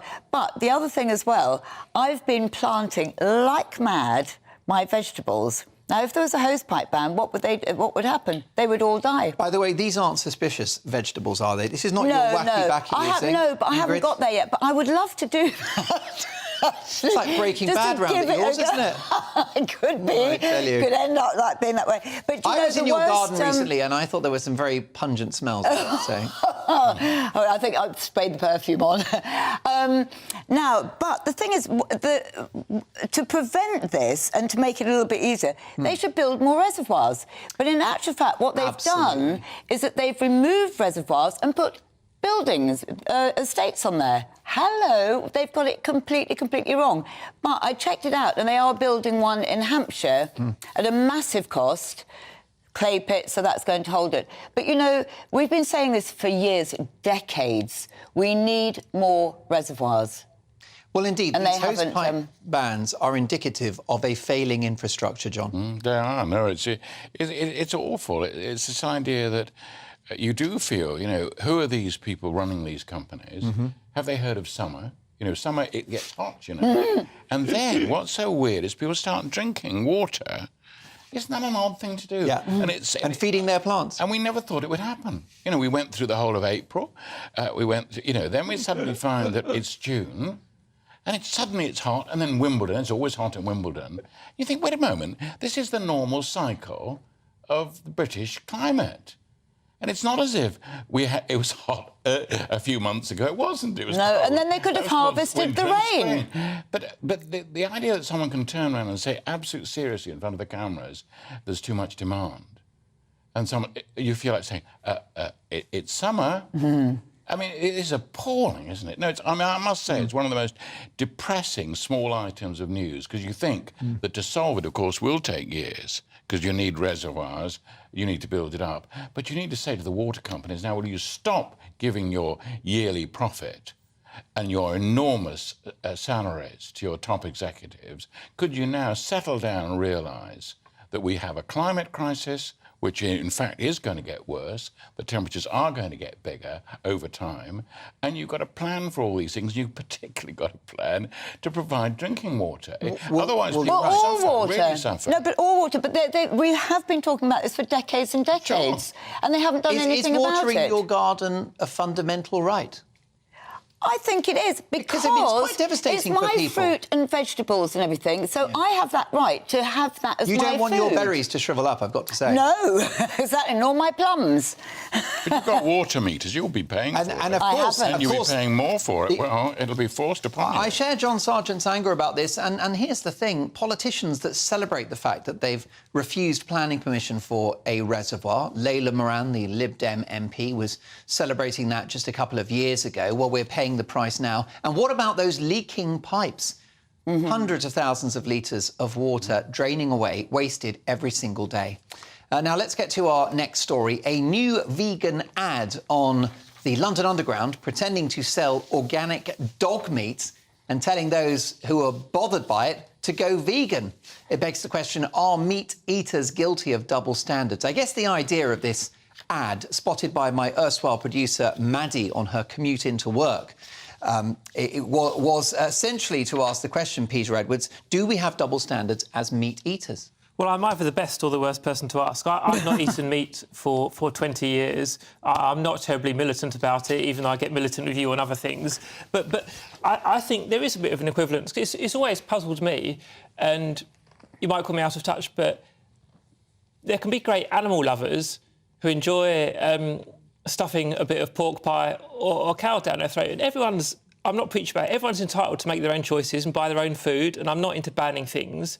But I think, what is the difference between eating one animal and another animal? Just because you keep one animal in your house and give it tin food, another animal lives in the field like a cow, and ends up in your sausages. If you're eating animals, it's because you think it's OK. So we're all entitled to make our own views on that. I'm not into condemning other people, and that's actually where I think this advert will fall down, because it's about making people feel bad, which isn't going to give a behavioural change. But if you're eating an animal, I don't think nature really notices which animal it is. Director Megan, would you mind shoving the advert back onto the screen for our viewers? Because for those listening on the radio, it's a picture of a dog. It says organic dog meat. And I guess the idea of it, John Sargent, is to suggest to people looking at the ad that really, if you're willing to eat a cow or a pig, well, why don't you eat your own dog? They're seeking to make you realise your own double standards. No, but this is just stupid, isn't it? I mean, of course, people choose all sorts of things, but the idea that animals you're either eating animals, therefore eat all animals. And nobody's ever suggested that. It's not even part of the human food chain to say, oh, there's an animal, eat it, because you eat animals. So the idea that there's a dog, why not eat the dog? But in theory, you could, Of course we have a choice. Because they do in China. I wasn't being silly about that. But in China, in Sweden. What about Sweden? Yeah, that's it. What about the Nordic countries? Yeah. No. The key point is human beings, of course, decide which animals they want to eat or not eat. Now, that is that is a human right. If these animals would not exist, many of them, if they were not eaten, what have we got to concern ourselves with? Animal welfare, of course. Of course we've got to concern ourselves with animal welfare. Of course we've got to make sure that dogs and other animals are looked after properly, and you don't suddenly start killing a dog. I mean, as you wouldn't... I mean, that would be extremely... It would be extremely unpleasant thing to do. Well, you're talking to a person who has loads of animals, almost all of which I could eat. But you don't suddenly murder them? Any ex-husbands? I can eat those too. Horses. Dangerous. I know, I'm awful. Pigs, rabbits, guinea pig. I've eaten guinea pig. That's a Peruvian dish and all the rest of it. But and I love animals, but I eat meat. But my take on it is we are carnivores. We're omnivores. OK. So we're supposed to. And it's a good life and a good death. I don't like farmed animals. I really object to that. Fair enough. We'll get to the perfume question later in the show. Are people that wear perfumes in restaurants antisocial? But next up, my Mark Meets guest is the star of the Carry On films and Coronation Street, legendary comedy actress Amanda Barry. And don't forget, in just 15 minutes' time, I will be dealing with the leader of the free world, Joe Biden. It's time to put him out to pasture. Find out why after 10. Amanda Barry's next.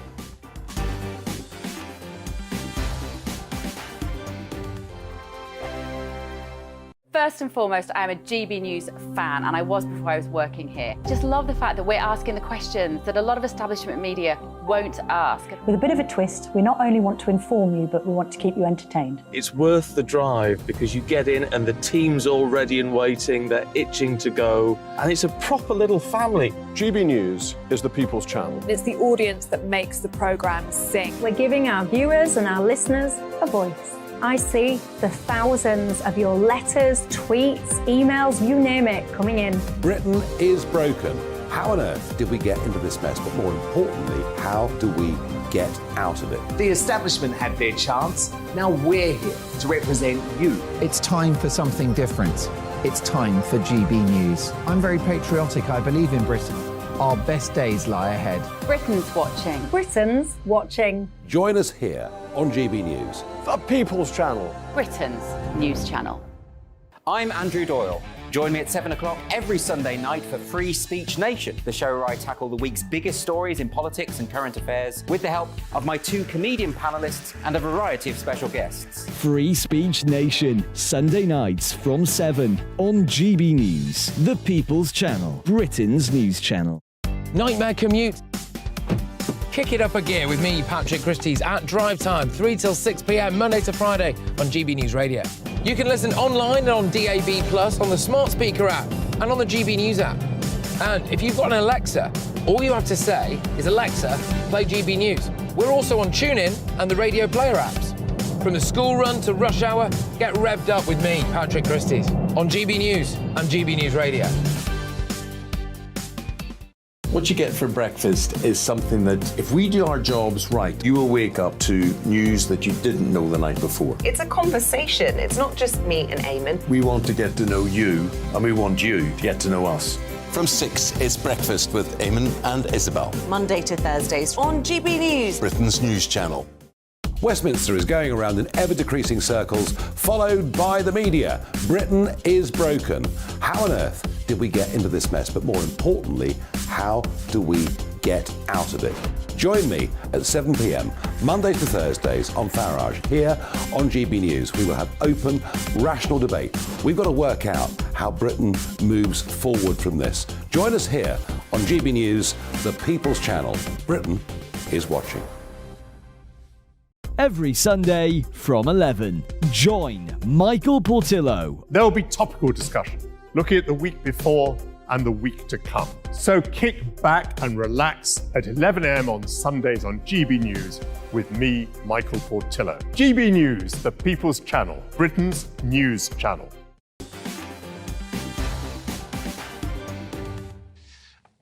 Look, the highlight of the show is when you get in touch, mark@gbnews.com. I chuckle away at your emails, and also I'm moved and driven to anger by them as well. Do keep them coming, mark@gbnews.com. How about this from Yvonne regarding Boris and his new column in the Daily Mail? Mark, watch the sale of the Mail newspaper Rocket tomorrow. I will buy it every time Boris has something to say. I love listening to him, especially in the current climate. I've said to you before, his makeup is a bit chaotic, but he has strokes of genius. It's who he is, and a lot of us love him for the individual he is. Long live Boris, says Yvonne. The fans are still out there, let me tell you. Regarding water and the hosepipe ban, which is now being rolled out across England, I've always understood that there is a plentiful water supply in our country, says Paul, but it's in the wrong places, like lakes and lochs. The solution would be to build a national grid for water. Paul, what a brilliant idea. Of course, it will never happen. And last but not least, on lockdowns, this from Colin. Hi, Mark. I worked in the Royal Mail all throughout the what Colin is calling the scamdemic. I thought it was all bollocks from the start and remain a pureblood, and that is a euphemism for someone unvaccinated. Colin, they're not happy about the COVID measures. Colin, you're entitled to your view. To me, it's clear that the pandemic did happen, but we can both agree the reaction was disastrously wrong. Keep those emails coming, mark@gbnews.com. It's time for this.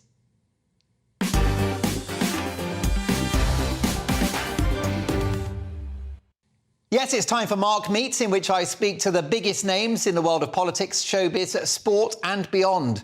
Tonight, one of the most enduring comedy actors of her generation, Carry On star and Coronation Street actress Amanda Barry, who, despite her youthful looks, celebrates over 7 decades in showbiz. Hi, Amanda. Welcome to Mark Dolan tonight. Your career started pretty early, didn't it? How old were you when you first appeared on stage? I think I was about 3.5. Yeah. I was revolting. My mother named me after Shirley Temple, darling, so I was pushed out there entertaining the troops. I was very young, actually. It was not a conscious decision. I had my mother firmly behind me, darling, pushing me. Do you remember enjoying your early performances on stage? Do you know, actually, it was ridiculous to say, but I actually felt as if I'd been there before. I mean, I don't necessarily believe in all that, but I just, yes, I didn't enjoy them. They are exactly the way they still are. They are, you do it and you think, oh, good, it's over. And then, you know, I mean, I don't remember going out there going, wee, I'm performing.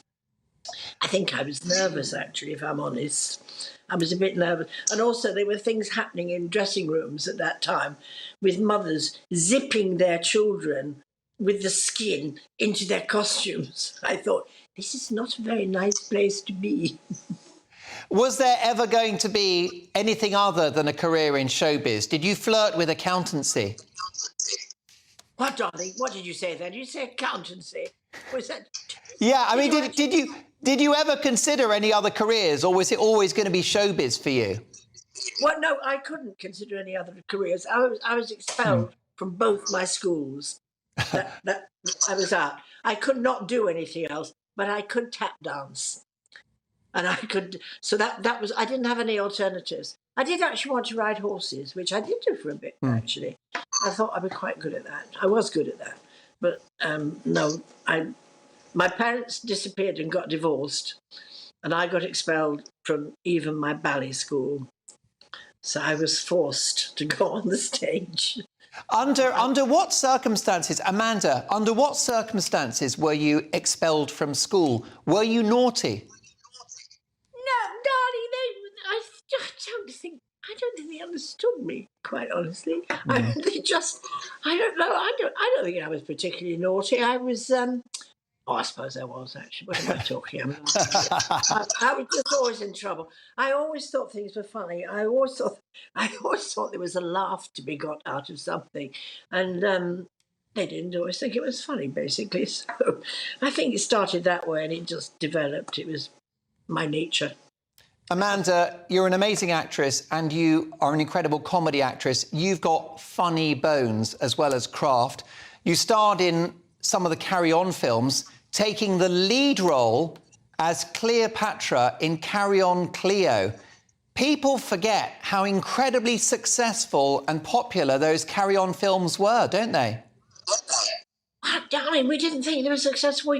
We didn't admit to being in them. My agent said, "You're not doing any more of these," because I was signed for the whole lot. He said, "You're not doing any more. You're going to Bristol Vic to do proper acting." No, if anybody said to you what you were doing, you said, you didn't say with pride, "I'm doing okay." You went, "No, that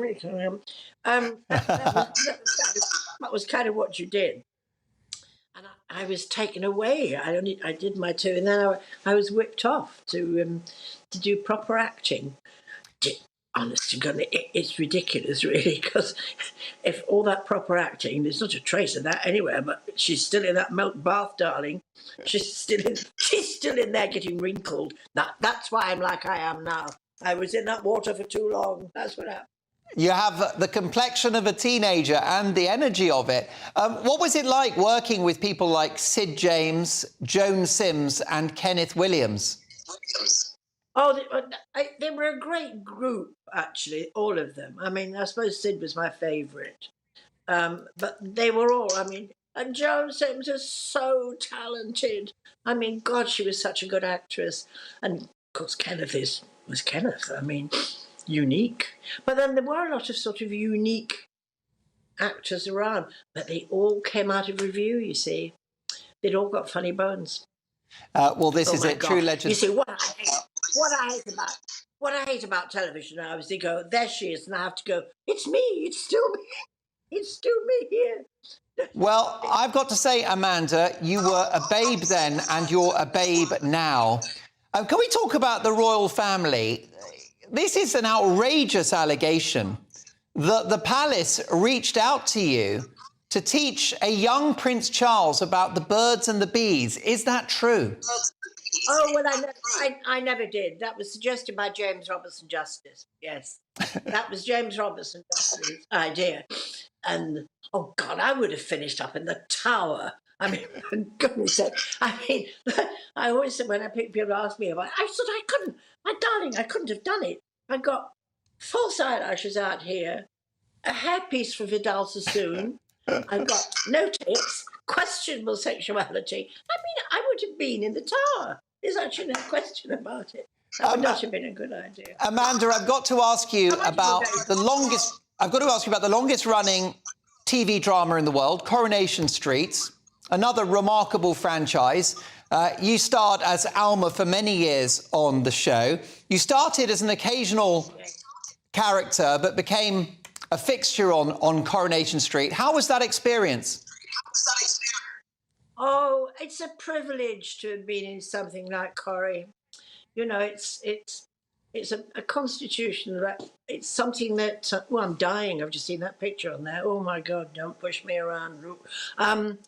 It's a privilege. It was a privilege in retrospect to have been in the Carry-Ons, and it was a privilege to be in Coronation Street. It's oh dear, I think I've gone. Oh dear, Alma's gone. I've just seen pictures. I never watched myself at the time, and then I sort of see those things afterwards and go, "Oh my goodness gracious me." That's brilliant. Listen, I tell you, you've got your acting chops. You're still a babe. You've still got funny bones. A true privilege to have you on the show, Amanda. I do hope you'll chat to us again soon. I didn't hear a word of that. Whatever it was, I'm sure it was wonderful. But your sound is doing funny things. I haven't gone deaf. Probably my weird voice. Amanda, a thrill to have you on the show. A true legend. I hope we catch up really soon. Movie star, actress, star of stage and screen, the one and only Amanda Barry. Wasn't she fun? Next up, I will be dealing with Joe Biden. It's time to put him out to pasture. It's painful to say. It's not about his age, it's about his competence. I'll be making the case for the leader of the free world to step down. That's in my take at 10. Plus, we've got the papers at 10:30 sharp and the pundits. But, folks, is Joe Biden next? You won't want to miss it.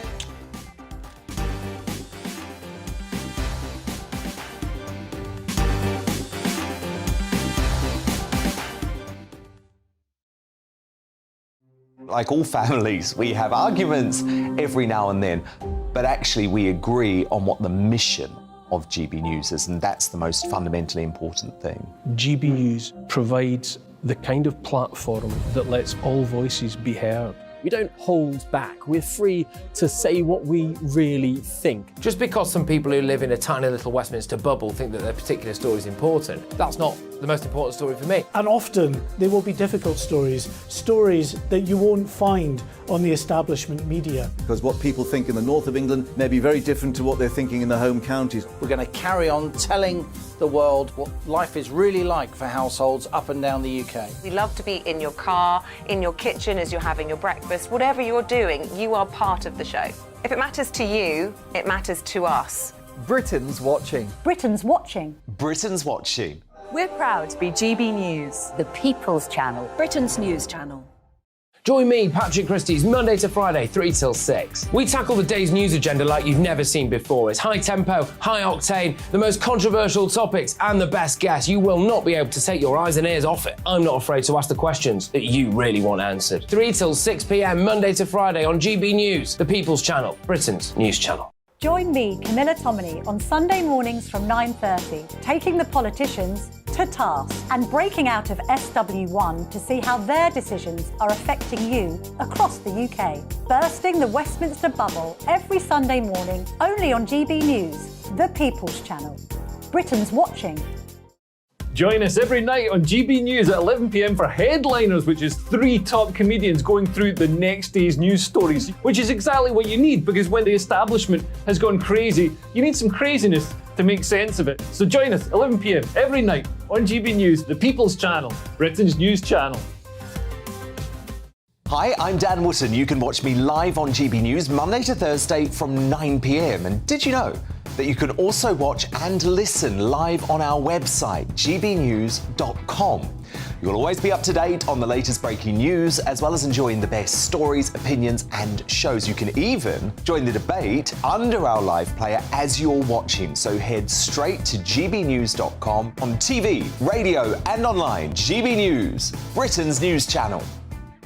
So Jubes and Kerr, we tackle the issues of the day with real robust debate, both sides of the fence, battling it out with me in the middle with my forthright opinions and views. And often really interesting things happen because you start with a position and then by the end of the debate you find actually, well, I might not have thought about that one. What we need in this country is 2 new political parties. You should maybe think about doing a 2024 calendar.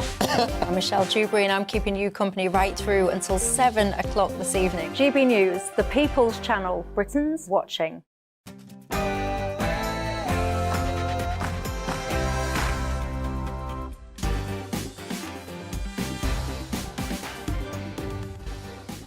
Happy Friday, one and all. The weekend starts here. Hasn't the weather been fantastic? It's 10 o'clock on television, on radio and online in the United Kingdom and across the world. This is Mark Dolan Tonight. In my take at 10, it's becoming painfully clear that Joe Biden must step down on health grounds. In this dangerous world, we need a strong leader in the White House who actually knows what day of the week it is. Will Boris Johnson use his new Daily Mail column to destroy Rishi Sunak? I'll be asking tonight's newsmaker, the Daily Express's politics guru, David Maddox. And Mark Dolan Tonight is the home of the papers, with tomorrow's front pages from exactly 10:30 sharp.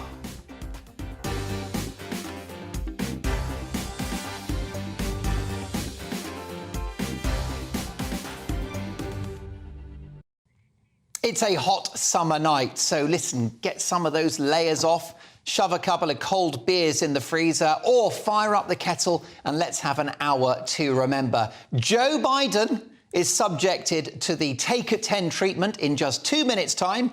But first, someone that should never step down, Rory Smith.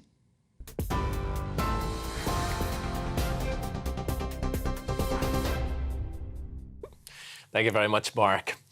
Our top story, and a man has been charged with the murders of the 3 victims of Nottingham's knife attacks.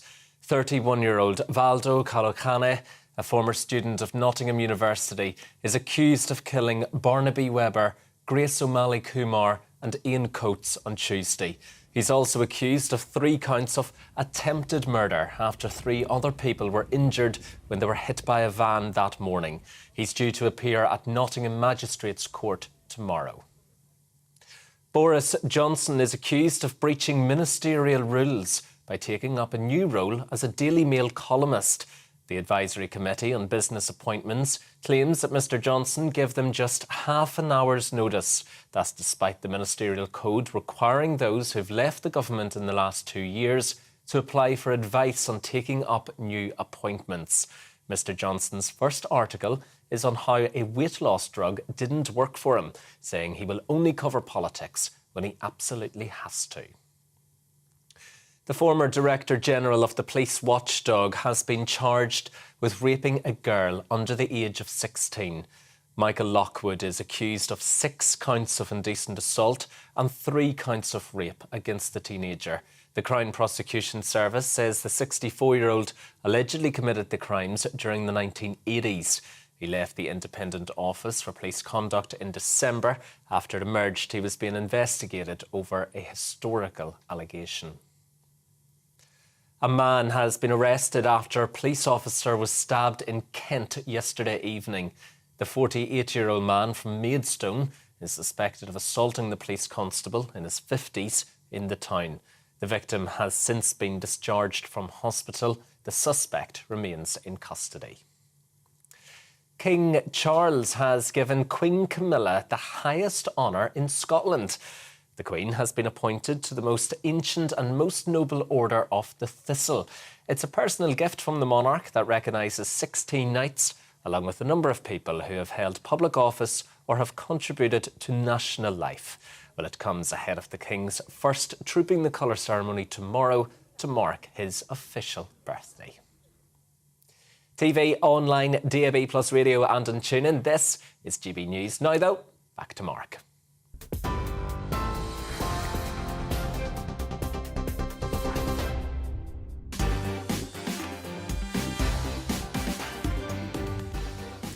Thanks, Rory. Welcome to Mark Dolan Tonight. Has Boris Johnson broken the rules in accepting a job as a Mail columnist? I'll be asking tonight's newsmaker, the Daily Express's politics guru, David Maddox. Plus, will Bojo use his column to destroy Rishi Sunak?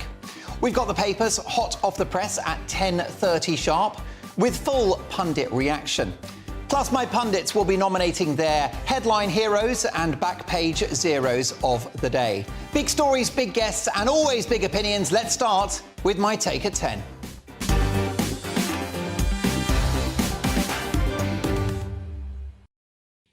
All the noise around Boris Johnson drowned out the news that our actual Prime Minister, Rishi Sunak, remember him, last week flew to the United States for a meeting with the US President Joe Biden.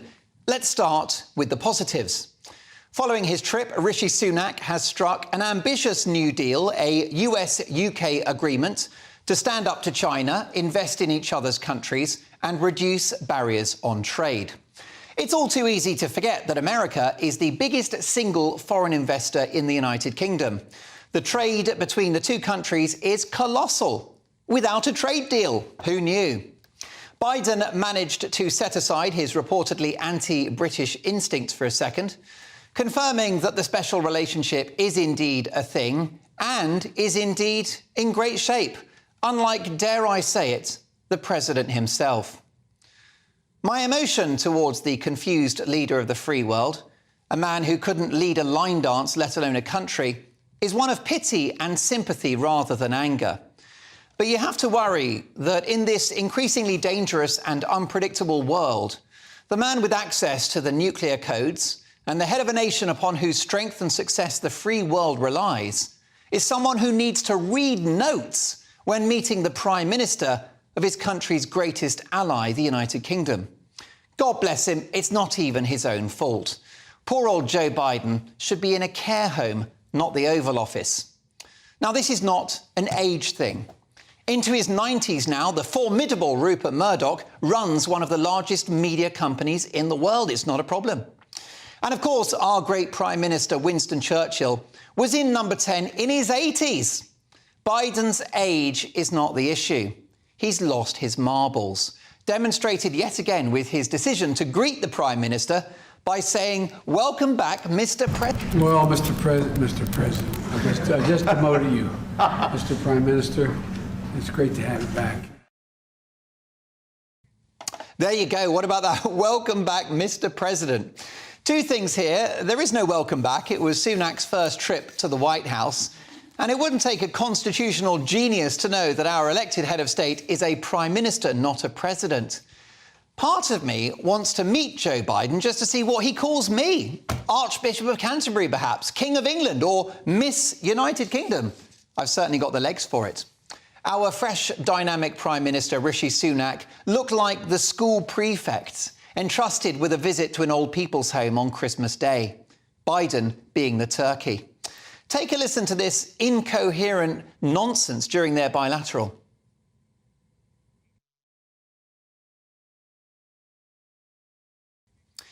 There you go. He's almost better with a freeze frame. We'll get that audio to you shortly, but it was a rambling story that had no end, except that he forgot who Winston Churchill was. All the Prime Minister could do was be polite and laugh at Biden's jokes and confused ramblings. Sunak is good-humoured and a gentleman, and it showed last week. So, Joe Biden, we're told, wants another 4 years in the Oval Office. 4 years! At this rate, I'm not sure he could manage 4 weeks. I wonder whether the only thing keeping Biden in the job is the alternative. The professionally bonkers, ultra-woke Kamala Harris, queen of the word salad. Take a listen to this. Sorry, folks, we're having a couple of technical problems here. It wouldn't be GB News without the occasional bump in the road. Basically, she talked a load of nonsense. She's possibly worse than Joe Biden. But, folks, I don't care which party is in office on the other side of the pond. I suspect neither are great. But is it too much to ask for a president that knows what day of the week it is and can actually tackle the huge issues facing their country and the world? A hawkish China, a looming sovereign debt crisis, a world economy on the brink, crippling inflation, and a rampaging Russia. It's a tough job and someone's got to do it, and that person isn't Joe Biden. He should be sat at home, pickled on room temperature cans of Bud Light as he enjoys reruns of the Golden Girls, the cast of which look like sprightly teenagers compared to him. This weekend has proved once again that Slow-Mo Joe has got to go. America and the world deserve better.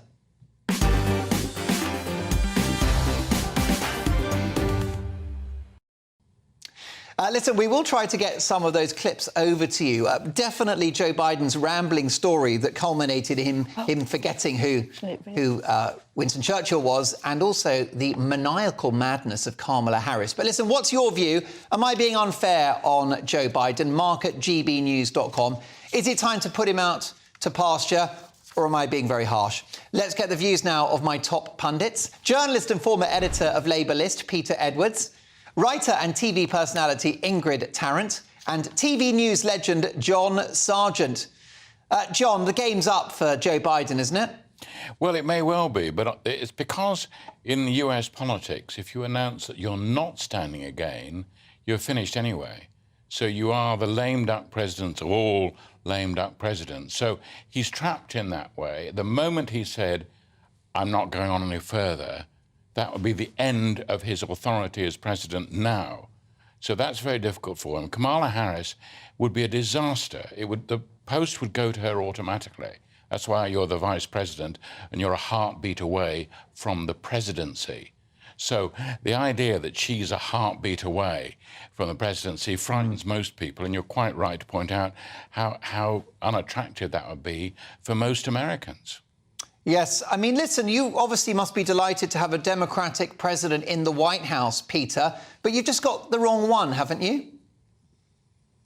There was an electoral process, you know, Biden came out on top within his own party and then he won the election. And let's just repeat that, he did win the election. Donald Trump did not win the election. So we are where we are. I mean, John, as is often the case, took the words right out of my mouth, that once Biden to say, I'm not carrying on, then in reality his presidency would be cut short after a couple of years. 8 years would become 4, 4 years would become 2. He has to say from day one, I'm standing for a second term. I think he probably will. I wouldn't say it for definite because none of us know what's around the corner in terms of our own health. The other point I'd make briefly, though, is in US politics, perhaps more than any country, it's a team sport. And I think where John's probably been in, were any of us to walk around Washington and the Oval Office, I think we'd be staggered at the number of advisors there are. So even if Joe Biden's health did become worse, which I don't think it would, the idea that he's anywhere near a nuclear button, you know, if he has a bad dream during the night, I think is a bit daft. There are legions of people to dictate everything from what trousers he wears to dealing with China. Yes, I mean, Peter, can we be honest and say that this is a very experienced statesman, but that he's lost his marbles? I mean, he's not fit for high office, is he? If Donald Trump was that incoherent, you'd be calling for him to step down. Well, I think there's no evidence that Biden's lost his marbles. I think... Where do you get that from? He's falling over every 10 minutes. He can't finish a sentence. Well, falling over is about one's physical shape rather than one's mental agility. And I think one thing we would agree on, there are politicians of all ages who lose their marbles or incoherence. Some people in Britain might have said that about Liz Truss, for example, not being coherent. Anyway, the point is about Biden. I think his last medical report, the worst ailment he had was a slight stiffness in his gait. So you're completely entitled to your view, and he's been gaffe-prone basically his whole career, which I think is half a century in Washington. The gaffes have been rolling off his tongue. But there's no evidence that he's got any worse. Clearly falling over, as John will tell you, as Neil Kinnock will tell you, is bad for any leader. I think it's more than just the pratfalls. We've got that clip now. Let's have a listen to his rambling story about Winston Churchill. Check this out. And there's an awful lot of stories that are told, probably a bunch apocryphal about the former Prime Minister liking to take baths up the... Anyway. Wandering around at 3 in the morning. Yeah, Winston Churchill bothering Mrs. Roosevelt. Blimey. OK, so there's Exhibit A. Can I interrupt there for a moment? Go for it. That is actually, I think, part of a famous story where Churchill is staying at the White House, he has a bath, and he comes out of the bath without putting a towel around him. He meets the president, and Churchill immediately says, well, it just shows I've got nothing to hide. It's a great story told beautifully by John Sargent, sadly not by the leader of the free world, whose strength and success we all rely upon. Listen, here's Exhibit B, just had Biden there. This is the clip now that we wanted to show you of Kamala Harris and her word salad. Check this out. And talking about the significance of the passage of time, right? The significance of the passage of time. For us at every moment in time, and certainly this one, to see the moment in time in which we exist and are present. My head's about to explode and I've not had a drink yet. Ingrid, bring back Joe Biden. All is forgiven. The alternative is worse. Oh, I don't know who's worse. I think they're as bad as each other. You know, you say that the nation relies on his strength and success and all that. No, as Peter was saying as well, you know, there are advisors around him that even tell him what trousers to wear. And that is actually what it's all about. He is the perfect puppet. I think they've put him there because he doesn't think for himself. He needs his advisors around him, and I don't think they're advising him well. I'm going to go as far as to say Russia-Ukraine war, UN. I know that this is going to sort of like get a lot of people screaming, but you know, he's in charge and he's the one that's really driving it. But he's not. He's the one. He's the mouthpiece, and he's being operated by the students. Even his hands look like they're operated, actually. I remember when he did his acceptance speech when he got when he was sworn in, and his hands were like this. Look, he's a puppet. He's like something out of Thunderbird. Well, I'm really worried. I just think that the world and America deserves better. I think it's really bad news for the Democratic Party that that's the best they've got. We'll play out with one last clip, and this is Kamala Harris. This is the alternative. I mean, this is the next president, let's be honest. There's no way that Joe Biden is going to manage another 4 years before he gets carted off to some kind of retirement home. This is the alternative. Check out this, the laughing policewoman.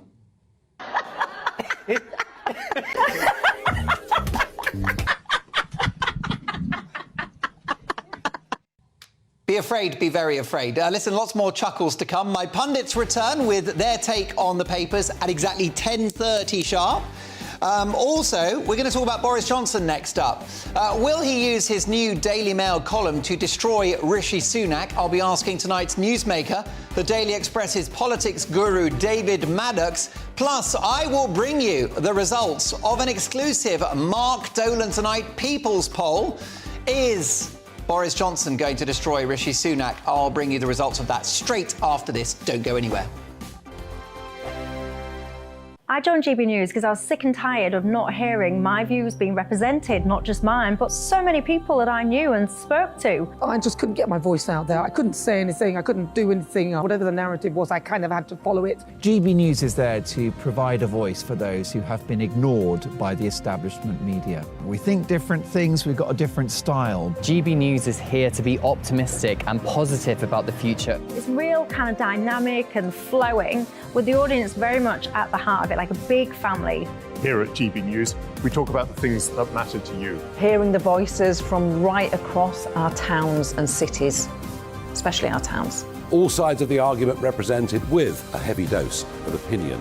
We're on a mission here to make a difference. And the GB News family really is here for you, and whatever time of day you can watch or listen. Britain's watching. Britain's watching. We're proud to be GB News. The People's Channel. Britain's news channel.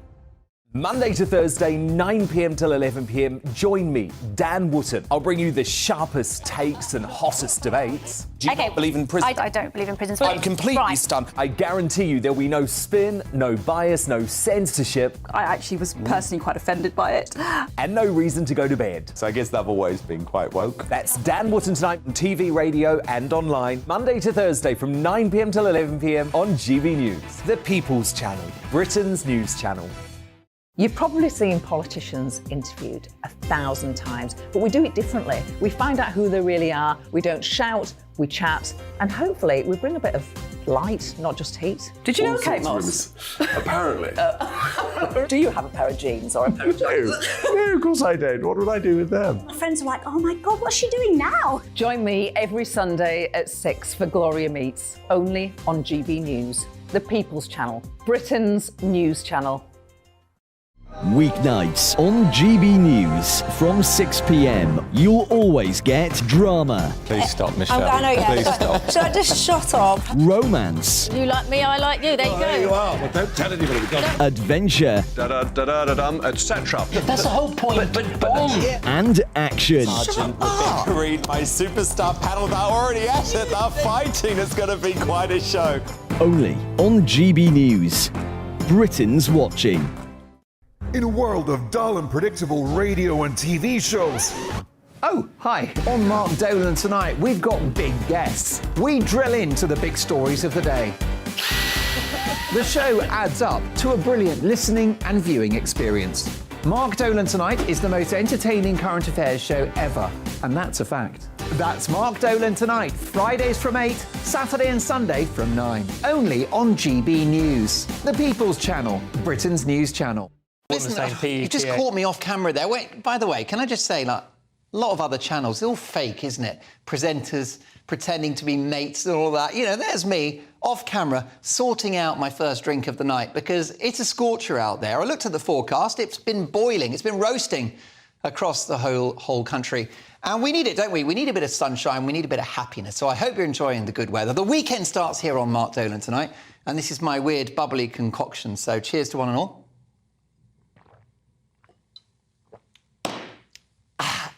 Absolutely. Oh, Beautiful. There, you see, I can't take a drink. It's time now for the Newsmaker, in which we speak to a fearless commentator on the big stories of the day. And with news that Boris Johnson has been signed up by the Daily Mail to pen an exclusive weekly column, will he use his new platform and the Mail's millions of readers to destroy Rishi Sunak? Let's get the views now of tonight's Newsmaker, the political editor of the Daily Express Online, David Maddox. David, your reaction to this rather amazing appointment by the Mail? Somehow I wasn't at all surprised, actually. I can imagine there are a few hearts breaking at the Telegraph, because I think they thought that they had his soul contained somewhere. But obviously the Mail have come up with an enormous check, and he's felt that he couldn't resist it. Yeah, David, let me put it as a matter of record that if I wrote for any paper, it would be the Express, because I'd love to have you as a colleague and we could go for a couple of pints after work. I couldn't think of anybody better, Mark. I couldn't. There you go. The Express is an honest paper. It's a cracking read. However, the Mail have got Boris. Listen, you know Fleet Street quite well, the kind of fees that can be commanded. What do you reckon? What do you reckon he's on for this column? If he's on less than, well, it'll be six figures. It'll certainly be six figures. I mean, $250,000, I'm just guessing, but it's going to be a lot. And of course... well, in fact, I mean, in the good old days, before he resigned, we would have been able to find out in his members' interests. But of course, he doesn't have to register those anymore. No, and of course we know that he's in need of the money. He's got his family commitments. He's got a few debts and a couple of ex-wives and all the rest of it. But it's not only about the money, is it? This is a platform for Boris Johnson going forward. Absolutely. This is an absolute perfect opportunity for him. He can use it to take revenge. Of course, the Mail probably have the biggest audience of Conservative members of any newspaper, bigger than the Telegraph, which is supposedly the Bible, of course. So it's for the Conservative Party, that is. But he's got a great opportunity here. Now, I've been told by friends of his that he's not going to be direct about it, but he's not going to be just overtly critical of people. We're going to get lots of subtle digs at people, maybe hidden references. For example, I was told that there may be something like talking about the disaster that was Jim Callaghan, the Labour leader back from the 70s, but it would be in reference to Rishi Sunak and all that sort of thing. Now, David, in a poll for Mark Dolan tonight, I asked the great British public, will Boris Johnson destroy Rishi Sunak? And I think obviously the Mail article, the Mail column gives him that opportunity. Will Bojo destroy Rishi? The results are in. Take a look at a very indicative poll, very instructive. 75% say yes, whilst 25% of my viewers and listeners say no. Do you think that Boris Johnson wishes Rishi Sunak ill will? I'm actually surprised that 25% thought no. Actually, that's the shock of that poll. I mean, it's... yes, I do. I think it's very clear he feels betrayed by Rishi personally. That he thinks that Rishi led the coup against him and eventually, of course, was installed as a result as Prime Minister. So, yeah, absolutely. He wants revenge. All this business about with the resignations, with Nadine Dorries, all the rest of it really has been, extracting revenge on Rishi. So, it's going to continue. I've been told by allies of his that it's going to continue with all sorts of things. Obviously, the Mail column is one arena, but there's going to be others as well. And I think they're looking at heading towards destruction. They're looking at a defeat at the next year's election. And I hope in fact, I've literally just posted an article on express.co.uk if people want to check it. The hope there is that Rishi will lose, that they then get to pick the leader in effect, because the membership is largely with Boris. And that way, any leadership hopeful will need Boris's blessing.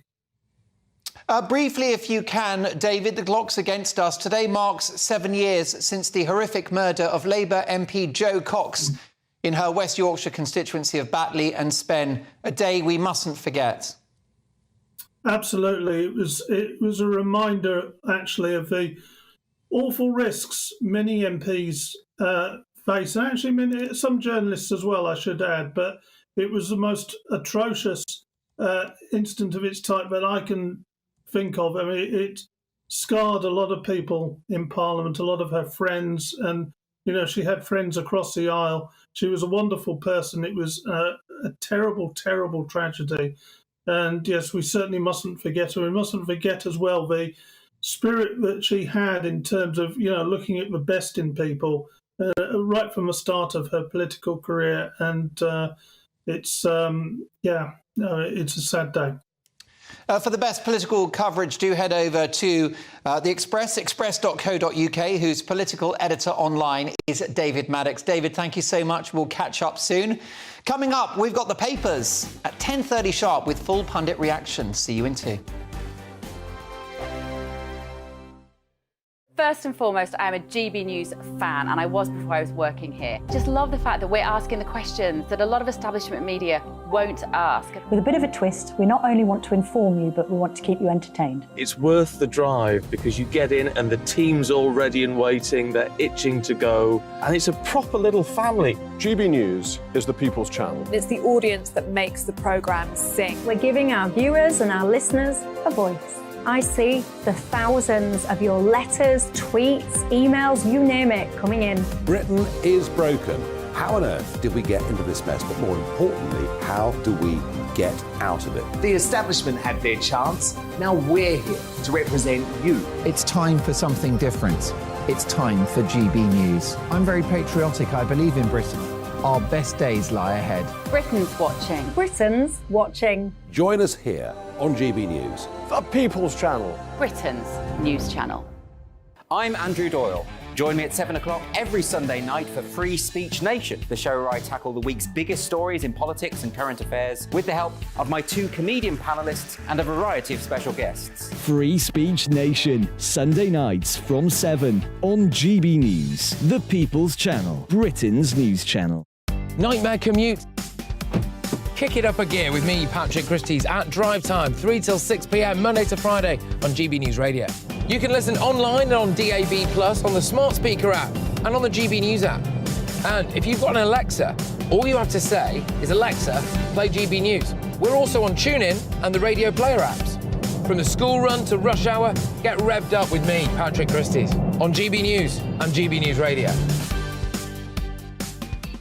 What you get for breakfast is something that, if we do our jobs right, you will wake up to news that you didn't know the night before. It's a conversation. It's not just me and Eamon. We want to get to know you, and we want you to get to know us.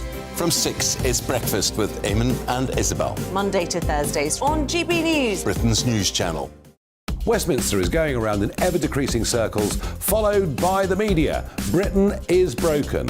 How on earth did we get into this mess? But more importantly, how do we get out of it?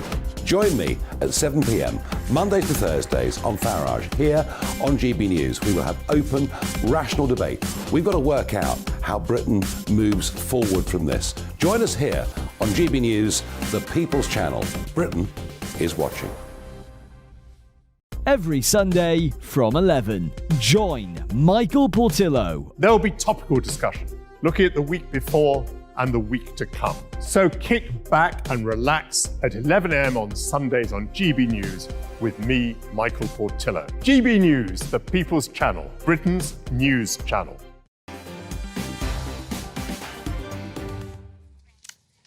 It is exactly 10:30. It's time for this.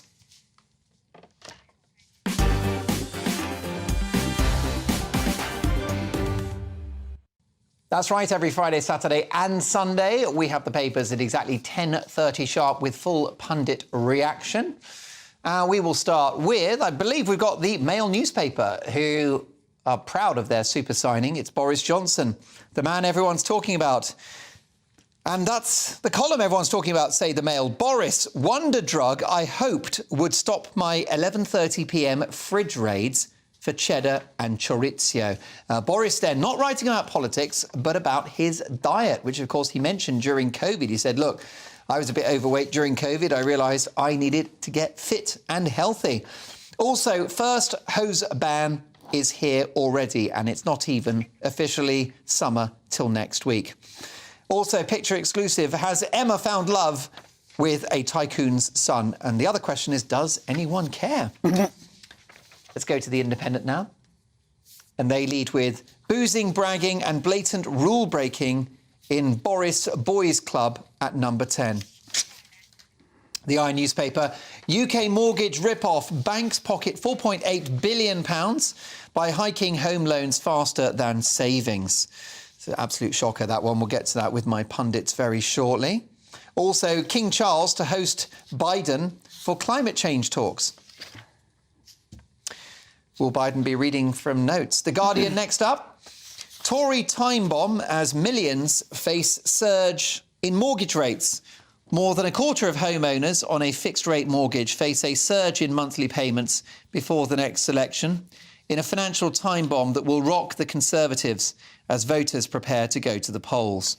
With the Bank of England expecting to increase its main interest rate for the 13th time in a row next week, figures shared with The Guardian by UK Finance show that more than 2.4 million fixed-rate mortgages deals will expire between now and the end of 2024. Also, warnings over senior doctors' strike in The Guardian. The Mirror next. King's first birthday list. My heroes. Take note, Boris. These are honours for people who actually deserve them. King Charles's first birthday honours list recognises an array of unsung heroes who do Britain proud. And exclusive by Amy Dowden, days after a mastectomy, Strictly Star shares her plans to ensure cancer treatment does not end her baby dreams. A really tough story, and we wish her well. And last but not least for now, the Daily Star. Naturists urge us all to become skinny dippers as UK faces 30-degree heat wave. Free Willy, say the Star. Melting Brits should beat the heat and boost their mental health by ditching their Speedos and going skinny dipping. John Sargent and me first. Those are your front pages. Let's get a full pundit reaction from my brilliant pundits. I'm delighted to have with me none other than journalist and former editor of Labour List, Peter Edwards, writer and TV personality Ingrid Tarrant, and TV news legend John Sargent. Let's have a look at this story in The Guardian. A very worrying story, Ingrid Tarrant. Tory time bomb as millions face surge in mortgage rates. This is what we should be talking about, not red wine at number 10. No, exactly. Actually, there's two very worrying ones in the thing with the junior doctors going on strike as well. Yeah. Yes, it is absolutely shocking. Do you know, I looked at it because my children, they've got mortgages and things like that, and I just think that we've had for a lot of people sort of heat and eat. Now it's the mortgage. I mean, where does it stop? I feel so sorry for kids coming up to the stage where they would be looking to buy a house, people that already have houses, they've invested heavily, they've hoped, they've had this wonderful time where it's been 0.5%, 2% even in some cases, at some time 1%. And it's just going up and up and up. And this happened a long time ago as well with the negative equity. There'll be a lot of repossessions, people having to make horrible choices and not be able to remain in their homes. It's shocking. I mean, it goes back to mismanagement very early on because we didn't need to be in this stage. The money could have been managed much better. And I have to throw this in as well. We are spending 60 million a day on looking after the illegal immigrants. And I'm sorry, that is money that... You mean, I think the accommodation cost is 6 or 7 million pounds. Oh, have I done it times 10? I think you have, but I mean, it does. It's a huge amount in any case, yes. So that could subsidise these things, and they could really help a little bit and ease it, and be able to put sort of caps on more than just this, but other bills as well. Indeed, I mean, so it's I'm sort of furious about it. It tops out at several billion pounds a year when you look at it. Peter Edwards, the big concern is about economic growth because our economy is based on consumption. These rising interest rates will suck money out of the economy, won't they? Because people don't have the spending power, they'll be dipping into savings, or worse, borrowing more money. I think rising interest rates are going to terrify the government, but they're going to terrify young people as well. I was a financial journalist in 2008, and it was a really big deal when interest rates were taken down to 0.5%. It was historic. You felt like the world was moving beneath your feet. But that was 15 years ago, and I'm 41. There's a generation of people slightly younger than me have only ever known ultra-low interest rates. This is going to be really painful. And at the same time, and this is not a party political point, we've had around a decade of pay stagnation. So the pinch is going to be on an awful number of people that wouldn't ordinarily have thought of themselves as being poor. And, of course, that affects everything. It affects the housing market, the wider economy you alluded to, personal debt, which we know is tied to mental health, but it also affects the outcome of elections. Yes, and John, having reported on Westminster politics for decades, you know how politically sensitive interest rates are. Oh, it's dreadful. You see, the Bank of England says, look, they've only got really one thing they can do about inflation, which is to put up interest rates. You think, wait a moment, if you put up interest rates, you put up mortgage rates, and you put up demands for people to have pay increases, and there's no doubt that pay increases are, particularly in the private sector, going ahead at quite a rate. So the idea that Rishi Sunak will then get his promise, which he thought was going to be quite an easy promise, to halve inflation before the end of this year, now looks increasingly difficult to reach, which does mean, as you say, it affects the election, it affects our politics, it affects everything. So The Guardian are right to go on about this. These are the real issues affecting the economy, people, politics. Everything really is tied up with this, and you think, what a dreadful thing inflation is. Yeah.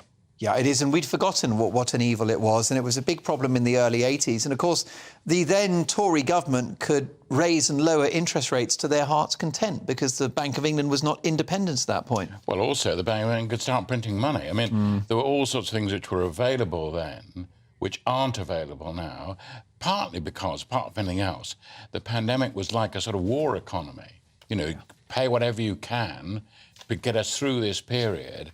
But, of course, then people expect repayments so quickly. Yeah. So the way the whole economy has been pushed about because of the pandemic and because of the war in Ukraine, you then think, oh, yes, no, by the way, interest rates going up across the world. Well, it's complete mismanagement, isn't it? It's just, the whole thing is awful. No wonder people think, what grim times we live in. Grim times, and could get grimmer in The Guardian, Ingrid. You mentioned this story.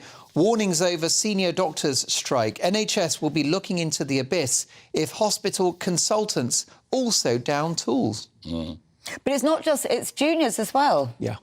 Well, the junior doctors are threatening to strike for the foreseeable future. That unending strikes. Awful. A real and worry. Teachers. A real worry for viewers and listeners who are waiting for treatment. Yeah. Oh, it's doom and gloom. And this, you were saying, is absolutely true. This will affect mental health so badly. It's just, it's snowballing. Everything is connected with everything. And then on top of this, people that, as you say, you know, life-saving treatments, they will be panicking. Well, you know, just give me the lethal injection now. It's awful that they're going to suffer mentally as well as physically. Is this not proof, Peter, that more should have been done to keep the economy going during the pandemic? Well, how are you going to pay for it? An awful lot was done to keep the economy going. You know, there are various ways you measure the cost of the pandemic economically, but I think... But the economy should have been higher up. The economy should have been higher up in the considerations of SAGE, shouldn't it, given the state the country's now in? No, I don't agree. And there's a danger we go down sort of a constitutional cul-de-sac. But that's not the job of SAGE. It's a scientific committee. Ultimately, if you point the finger at anyone over the economy, it has to be politicians. But, of course, Rishi Sunak, when he was Chancellor... Do you mean Keir Starmer for wanting more lockdowns? Is that what you mean? Well, no, because he wasn't Prime Minister, so he had zero power over the economy. He called Freedom Day in July 2019 reckless. Well, he gives... 2021, I should say. He's allowed to give an opinion, just like the rest of us. Well, he was proved wrong, wasn't he? And he wants to be Prime Minister. No, I don't think he was proven wrong at all. Well, we lifted restrictions, cases fell, and the economy suffered less damage. Let's not go down another lockdown cul-de-sac. I think the point is... But the problem is, for me, lockdowns, I don't like to be a stuck record on this, people know my views, but it is the elephant in the room. Well, an elephant in the room is something that's not talked about, and it's certainly talked about on this not programme. in the press. It's not mentioned in The Guardian, for example, when they bang on about strikes and mortgage rates. They dare to call it the Tory time bomb. Well, this Labour-supporting paper wanted lockdowns as much as anyone else, No, if but not more. They're meant to be newspapers, though. They're meant to be talking about what the position is now and how it seems. So don't complain too much about why can't they go on more about this and didn't they realise that 4 years ago. That's all with the benefit of hindsight. It's not very helpful. What the problem is, these are real problems now, and what do you do? Although And it looks jolly you say that grim, with hindsight, but so many people spoke out early in the pandemic that we're going to destroy the economy, that we're going to have crazy interest rates by printing this money, we're going to have inflation. That's the problem. People did speak out. And some people just got into a frenzy and a panic. You know, I was one of those. No, you don't panic. If there's one thing I know about John Sargent, he does not panic. This man's got no pulse. Did you know that? You're right. We obviously don't. I agree with John and I agree with Peter. We don't want to get sucked back into the COVID rabbit hole. We are where we are. So how do we fix it? What's next, Ingrid? You're the Prime Minister. What are you going to do about it? Yes, go on, Ingrid. Well, I'm going to sack the whole cabinet, and I'm going to invite you guys on to have a really balanced view. Yeah. Excellent. No, I agree with that. Is there an answer? I mean, what do we do? Well, I'll tell you what we do. What you can do, all you can do is try and get I mean, the only way with all these things is try and get as much of the truth as possible so that people are aware of the complexities and the paradoxes and the difficulties. Now, some people are just going to say, I don't care any of this stuff. I just hate them all. They're all wrong. You can't do that. What you can do, though, is try and say, piece by piece, what can we do about the health service? What can we do about immigration? What can we do about these various things? What can we do about the civil servants? And then, all right, you can include that if you want to, but actually then talk to the public in detail as much as possible about the real problems we're facing. That's all you can do. And amazingly, the public are likely to respond to that. What they don't want is But nobody listens. No, all right. Okay, don't say nobody listens. Quite a few people do listen. All right, they listen, but they... No, but don't say... John, you're calling but they don't listen, but they don't act. But John's still speaking. Well, do you know what? Let's continue this conversation because it's far too spicy. John Sargent says that we need politicians to be straight with the British public about the state of the country and the tough solutions, the tough medicine that is needed. Will it work? I'll get the views of my top pundits next.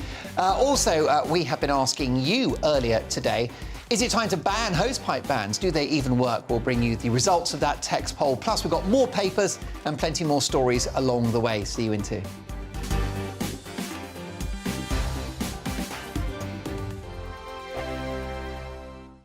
Like all families, we have arguments every now and then, but actually we agree on what the mission of GB News is, and that's the most fundamentally important thing. GB News provides the kind of platform that lets all voices be heard. We don't hold back. We're free to say what we really think. Just because some people who live in a tiny little Westminster bubble think that their particular story is important, that's not the most important story for me. And often there will be difficult stories that you won't find on the establishment media. Because what people think in the north of England may be very different to what they're thinking in the home counties. We're going to carry on telling the world what life is really like for households up and down the UK. We love to be in your car, in your kitchen as you're having your breakfast. Whatever you're doing, you are part of the show.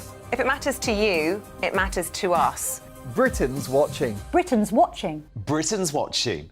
We're proud to be GB News, the People's Channel. Britain's news channel. Join me, Patrick Christys, Monday to Friday, 3 till 6. We tackle the day's news agenda like you've never seen before. It's high tempo, high octane, the most controversial topics, and the best guests. You will not be able to take your eyes and ears off it. I'm not afraid to ask the questions that you really want answered. 3 till 6 p.m, Monday to Friday on GB News, the People's Channel, Britain's news channel. Join me, Camilla Tominey, on Sunday mornings from 9:30, taking the politicians to task and breaking out of SW1 to see how their decisions are affecting you across the UK. Bursting the Westminster bubble every Sunday morning, only on GB News, the People's Channel. Britain's watching. Join us every night on GB News at 11 p.m. for Headliners, which is 3 top comedians going through the next day's news stories, which is exactly what you need, because when the establishment has gone crazy, you need some craziness to make sense of it. So join us 11 p.m. every night on GB News, the People's Channel, Britain's news channel. Hi, I'm Dan Wootton. You can watch me live on GB News Monday to Thursday from 9 p.m. And did you know that you can also watch and listen live on our website, gbnews.com? You'll always be up to date on the latest breaking news, as well as enjoying the best stories, opinions and shows. You can even join the debate under our live player as you're watching. So head straight to gbnews.com on TV, radio and online. GB News, Britain's news channel. So Jubes and Kerr, we tackle the issues of the day with real, robust debate. Both sides of the fence, battling it out with me in the middle with my forthright opinions and views. And often really interesting things happen because you start with a position and then by the end of the debate you find actually, well, I might not have thought about that one. What we need in this country is 2 new political parties. You should maybe think about doing a 2024 calendar. I'm Michelle Dewberry and I'm keeping you company right through until 7 o'clock this evening. GB News, the People's Channel, Britain's watching.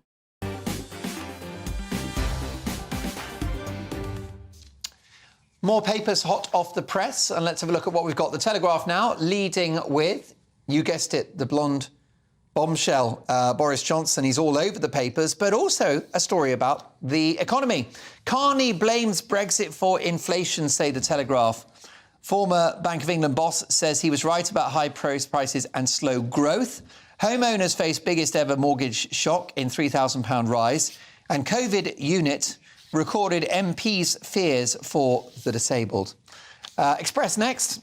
Boris, it's a farce. Don't back me. Boris Johnson has taken a swipe at next week's vote on Partygate, urging his allies to ignore the farce and to move on. Also, Davina McCall, the TV presenter, receives a gong. Congratulations to her. I worked with her on a show called The Jump. Very nice lady.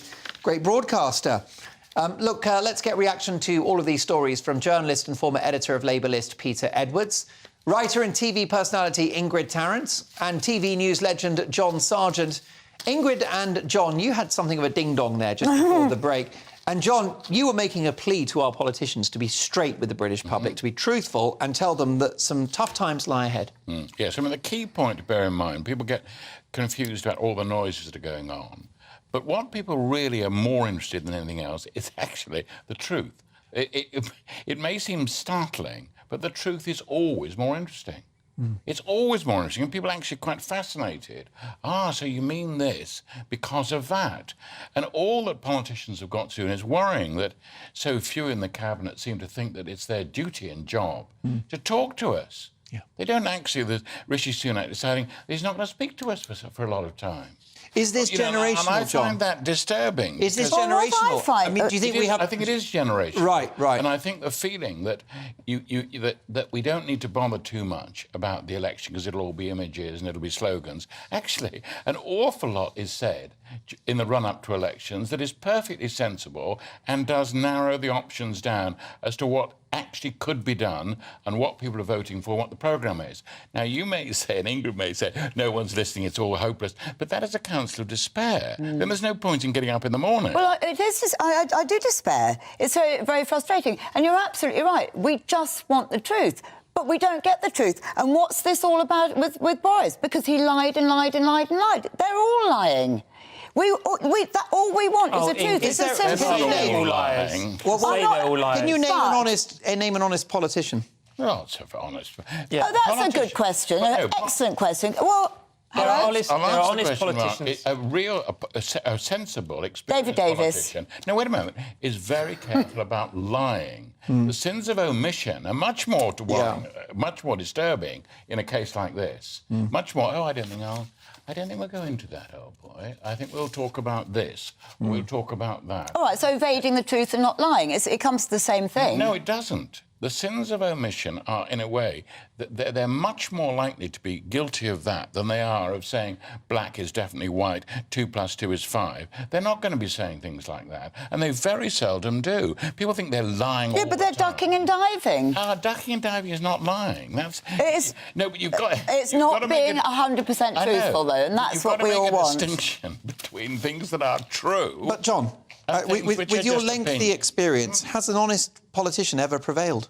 Yes, often. And the arguments often are amazingly... I'll tell you what, a good argument backed up by something like, and you may disagree with this, but climate change, for example, it took the scientists an awful long time to convince people, wait a moment, you look at these figures, what do they mean? And suddenly people think, my God, look at these events, these amazing events happening. Why is that? And they say, oh, perhaps there is something in this climate change stuff. Well, I've got no issue with the notion of climate change. I think the debate is how we tackle it and the potential economic costs. Sure. But I mean, so who was an honest politician back in the day? I mean, Mrs. Thatcher, perhaps? She was very careful about not lying. I followed her in great detail, knew her pretty well. No, that would be the last thing she'd want to do, because, you know, she'd be caught. I mean, so if she was Prime Minister, one of the reasons why she was up late at night was feeling that at Prime Minister's questions particularly, someone would ask her something and she would feel, I've got to reply. And not, I've got to lie. No, I've got to reply and say what the argument is. Peter, who do you think is a more honest politician? Because these are the two men that want to be our next Prime Minister. Sunak or Starmer? Which of the two is more honest, do you think? Well, clearly I support the Labour Party, but I think they're both honest people. I would disagree with Rishi Sunak over all sorts of things, and I think he's a prisoner of his own backbenchers. But clearly the difference between him and his predecessor, but one, is he's a person of decent character, he's straightforward, and one can argue with him about all sorts of things, and I think Brexit's been a disaster.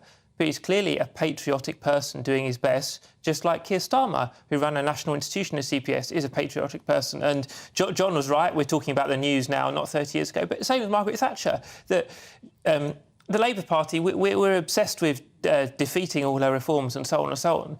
But she was a truthful person, even though we have a very fierce argument about her values. And that's why I think some of what Ingrid says is going a bit over the top, because they're not all liars, and there are people of integrity in all parties. And I'll give you one from the modern Tory party. Tobias Ellwood, the former soldier who tried to save the life, I believe, of a police officer after a terrorist attack in Westminster some years ago, clearly a man of integrity and decency. And they're in all parties. OK, well, let's... But there's not many truthful ones. That's all I will say. Not enough, and perhaps it is generational, as John Sargent said. Let's have a look now at my pundits' headline heroes and back page zeros. And, Peter, who is your hero today? I went for Jimmy Anderson, the English fast bowler. He didn't get a bowl today, but it was day one of the Ashes. England batted. I suspect he'll be very busy in the heat tomorrow. But the key thing is not that he's good at cricket, because many people are. He's a record breaker. He's 40. He's still going. He's never really been in the newspapers for the wrong reasons, private life, just for being great at sport. He's a lesson to us all. We talked a bit about honours, as we often do. I suspect after he's retired, he may end up being a knight as well. What a great shout. Ingrid, your headline hero today. This is really, I love it. Well, I have to say, I love it personally myself. I hope you agree. It's Sir Bernard Jenkins.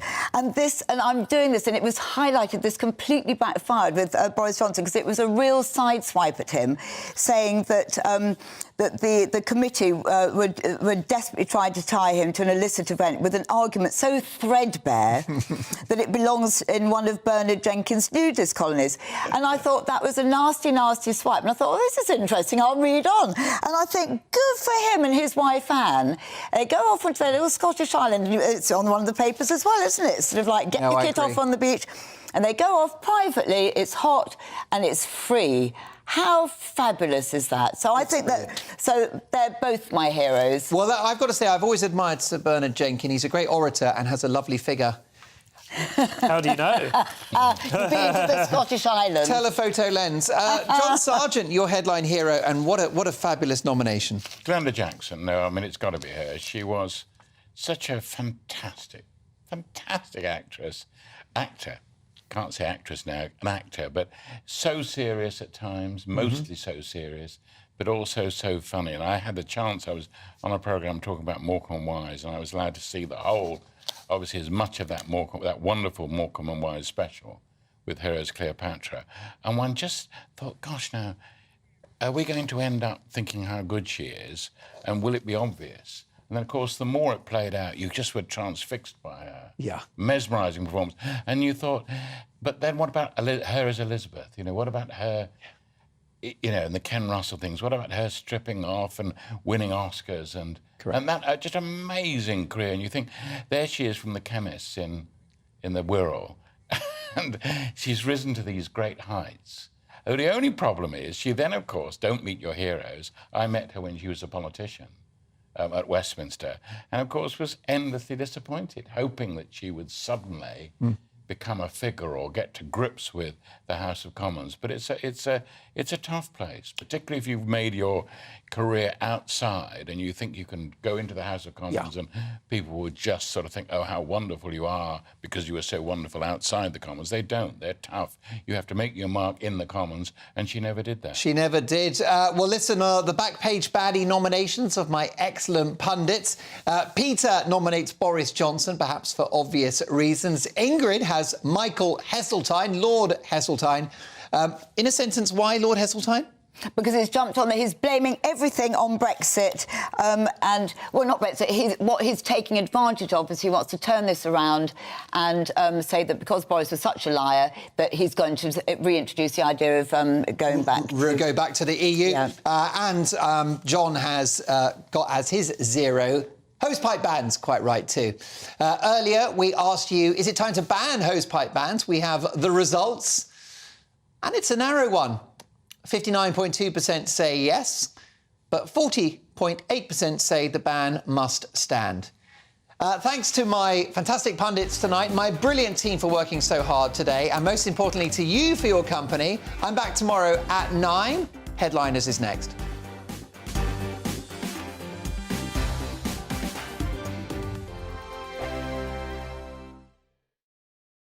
I joined GB News because I was sick and tired of not hearing my views being represented, not just mine, but so many people that I knew and spoke to. I just couldn't get my voice out there. I couldn't say anything. I couldn't do anything. Whatever the narrative was, I kind of had to follow it. GB News is there to provide a voice for those who have been ignored by the establishment media. We think different things. We've got a different style. GB News is here to be optimistic and positive about the future. It's real kind of dynamic and flowing, with the audience very much at the heart of it, like a big family. Here at GB News, we talk about the things that matter to you. Hearing the voices from right across our towns and cities, especially our towns. All sides of the argument represented with a heavy dose of opinion. We're on a mission here to make a difference. And the GB News family really is here for you, and whatever time of day you can watch or listen. Britain's watching. Britain's watching. We're proud to be GB News. The People's Channel. Britain's news channel. Monday to Thursday, 9 p.m. till 11 p.m. Join me, Dan Wootton. I'll bring you the sharpest takes and